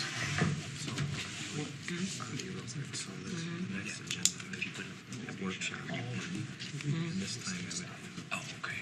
David's stuff pages, updated numbers. You got evaluated in 15 years. And they we keep draft ordinance. Yeah. Not first reading, the draft ordinance, and then draft. How come Ty never takes mine and Brad's picture? Great. Yep. Why don't you take mine and Brad's picture? I'm sure we'll be getting Brad's in a second. I'm running. Better go fast. Get the backside of it, huh? You can't run. Your daughter's watching these tweets. What's that? I say your daughter's watching these tweets. Did you say you're running for re-election? That's what he said. I heard I'm running. I heard you him can running. put whatever you want after that. What shoes you got on? You did say that. I heard I'm running. What's going to do the headline, Brad Hill? Bad I haven't seen you yeah, smile all I'm night. Look running. at there. No comment. Now you look like Richard Nixon. Nice save. Easy, give Brad that. That's good. I don't know. I'll have to ask. We got to deal with the mayor. Need the same one. I assume there was one, but there ain't. Unless I'm an idiot. Okay. Did you want to recap that now or no? We're good. We can move on. Okay, thanks for coming back up to the seats. And for the good discussion on the emergency services of Mid-American. Let's go into number 8. First item on the agenda is to consider the Pavilion Board's recommendation of hiring me, Tricia Mandring, as the next general manager. I could recommend at this point, Mayor, that Brad take the chair. Absolutely. And chair or solicit the motions on this. Oh, there you go. Okay, we've received the recommendation from the Pavilion Board. I don't have the dollar amount, but it was spelled out in the package. So that's where we're at on that. Council direction. I move that we accept the Pavilion Board's recommendation of hiring Tricia Mendering as the general manager. I will second that. Okay, any further discussion? I'll entertain roll. I just want to comment that I ended up serving as a liaison, whatever, on that interview committee for the final round, and it was a difficult choice. We had some excellent candidates, and I'm happy with the end result. But it was it was a winner by a nose. They were that close, and so thanks to those that did apply, and it was a hard decision knowing that she's going to be Tricia's stepping down as our mayor, but in the end, I think it's the right decision. Thank you, Greg. I believe we had 29 applications, 29. and we interviewed 5. So And three were interviewed 3 by were the board. interviewed by the board a second time. Okay, with that, any other comments? I'll entertain roll. Brewster, Aye. Gills, Aye. Eggers, Aye. Hint, Aye. Hamel, Aye.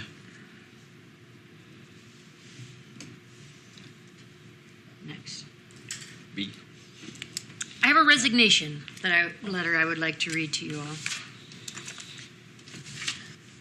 This isn't my last meeting, so we're not going to get all cheeky and emotional. Now stop it. I'm going to read a letter. He's going to tweet that out. He is, isn't he? This is live.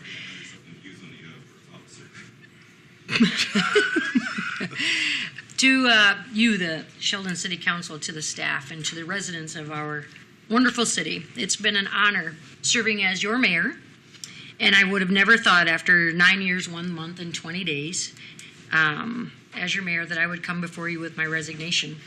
However, an opportunity presented itself, and after much consideration, I have chosen to follow a new path.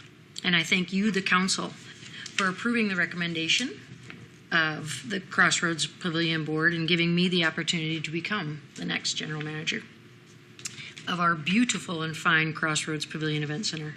It's a position that will allow me to continue to be involved with the city that I love. Never in a million years did I think to run for an elected office. And that thought changed in the summer of 2009. And even then, I did not think to run because I could be the first woman mayor of Sheldon, or I didn't think to run so I could beat any record of holding this honorable seat. When I ran for mayor in 2009, it was because I have a passion about our city, its rich history, and the potential of what more we can become and how I could be a part of that dream and be a voice for the residents.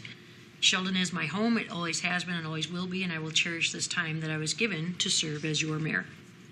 Council and staff, we've accomplished much, and I have faith that when we continue to communicate well with our public, and when we put aside our personal grudges or goals and believe in the best of people, find the positives and work together, Sheldon will continue to thrive and grow and be the best city it can be.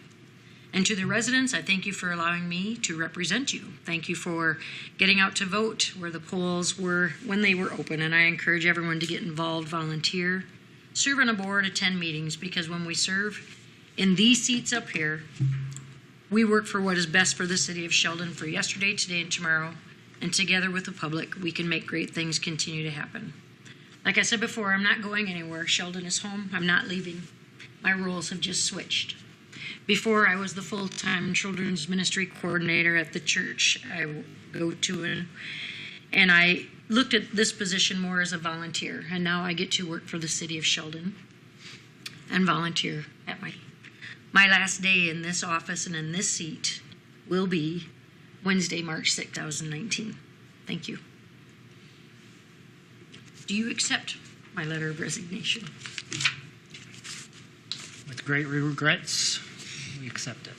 Or make the motion to accept.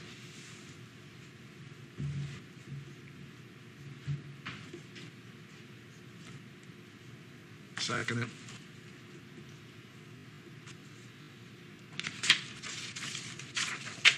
Take a roll call. Eggers, With regret, say aye. Hint, Aye. Geels, Aye. Hamel, Aye. Brewster. Aye.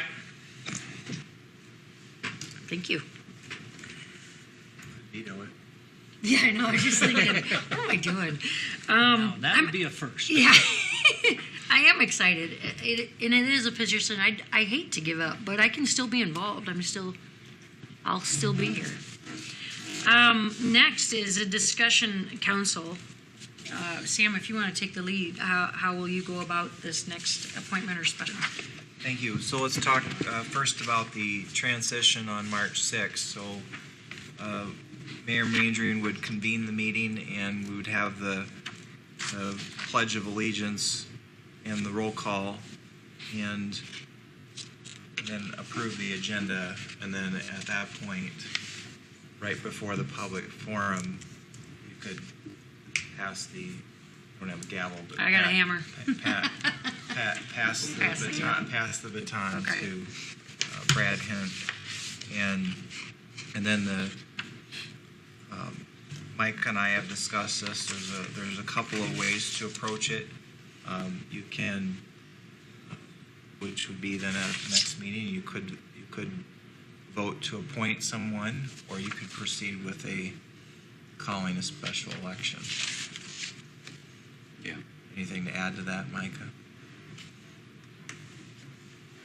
No. Basically, if you choose to go by appointment, there's a period of time to get that done. I think Sam has circulated that information. If you choose to go by appointment and it doesn't come to fruition, then there would be a special election. Even if you do choose to go by appointment, there's the possibility that a special election would have to be called. But I believe would serve until the next general election, which is currently be scheduled for November 5, 2019. Yeah. And I do have a notice prepared in the event that you want to proceed by appointment. It would be my recommendation that if that's where you're leaning to, you approve that tonight so that we can get that notice in sooner than later.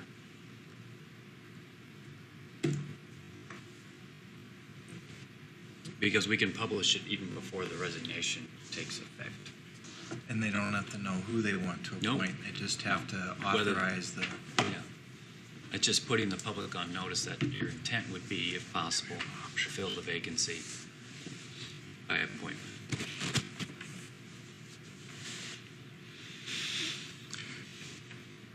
To open up the floor for discussion, I'd like to make that a motion that we move by appointment.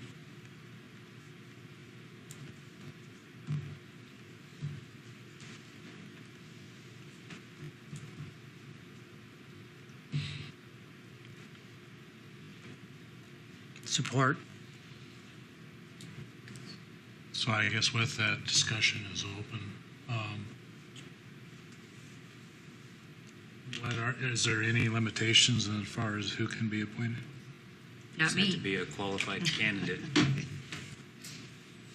So, citizen of the city of Sheldon, Within the city limits, an adult, 18 years of age. so it's pretty basic. That's the qualifications. No voting, the last election or anything like that enters into I that. would have to double check, but it's not It's pretty wide open. pretty wide open. Which can't be. I don't give up the position to the mayor. Can I ask a question? Yes. Micah, could we, first of all, I think if there's a member of the council that's interested in the position, sooner that interest is declared, the better. Because if it's a council member that's interested and a council member is chosen by the rest of the council, that's going to trigger another vacancy, which would be filled in the same manner. That's okay. That should be discussed sooner rather than later. I believe also, Micah, that the notice could include, could we solicit in the notice letters of interest from If that's the from the direction I was community? given, I could. And if you provide that direction, if you want to open it up,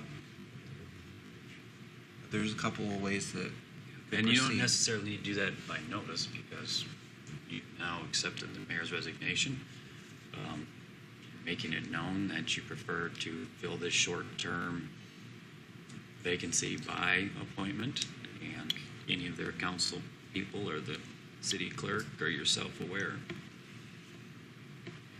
Just to reiterate, the appointment would only be through November 5. It would not be for the balance of the mayor's term. If whoever runs for election come November 5, then they would serve for the balance of the mayor's term, which I believe there's roughly 3 years left. 2 years, 2 years. 9 months, 10 months, I'm just kidding. Yeah, about 2 3/4 year.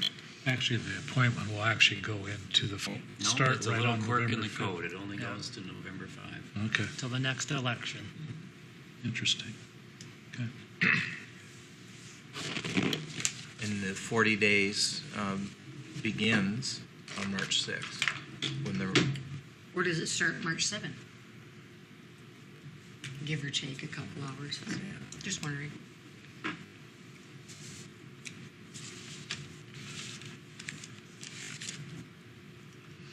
If an appointment were to take place and we had somebody in, that they would take office immediately, correct? I mean, we don't have to wait the 40-day window before they become mayor. At the point they say. you can make the appointment at the March 6th meeting, or you could wait for no more than 4.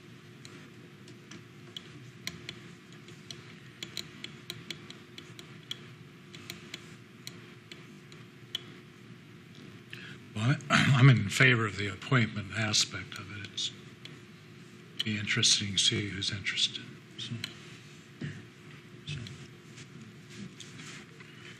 Does the public have so long to file a petition if they so?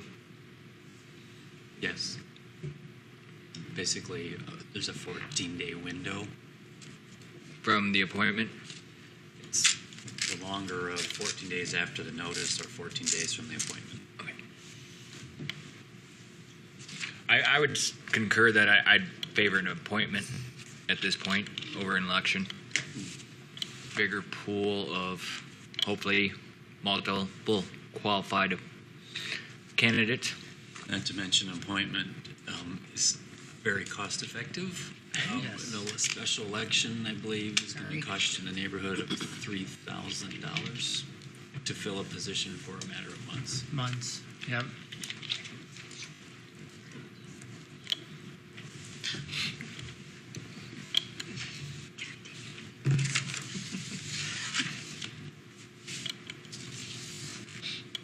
There will be a chance for the public to vote. It's a question of when. Sure. So we're looking at between, based on 172 voters in the last election, we're talking $11 to $12 per voter. The results would carry through into the next one. Yes. If my quick math is right, yeah. You did it the long way.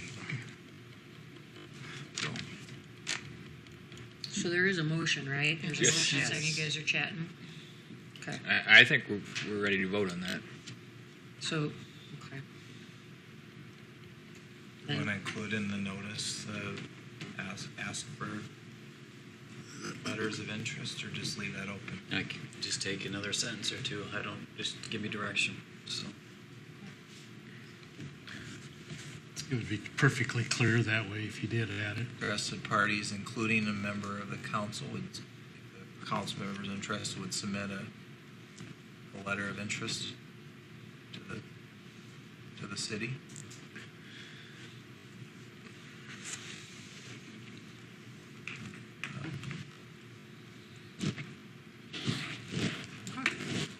Anything further then?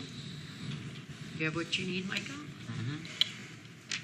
A Got roll. mine on the letter. All right, roll call, please. Hint. Aye. Brewster. Aye. Hamel. Aye. Gills. aye. Eggers. Aye. Number 9 on our agenda says adjourned. Do we have any other comments, though, just to be sure? All right, we have a motion to adjourn. Roll call, please. Hamel. Aye. Gills. Aye. Eggers. Aye. Hint. Aye. Brewster. Aye. We are adjourned. I have your t-shirt.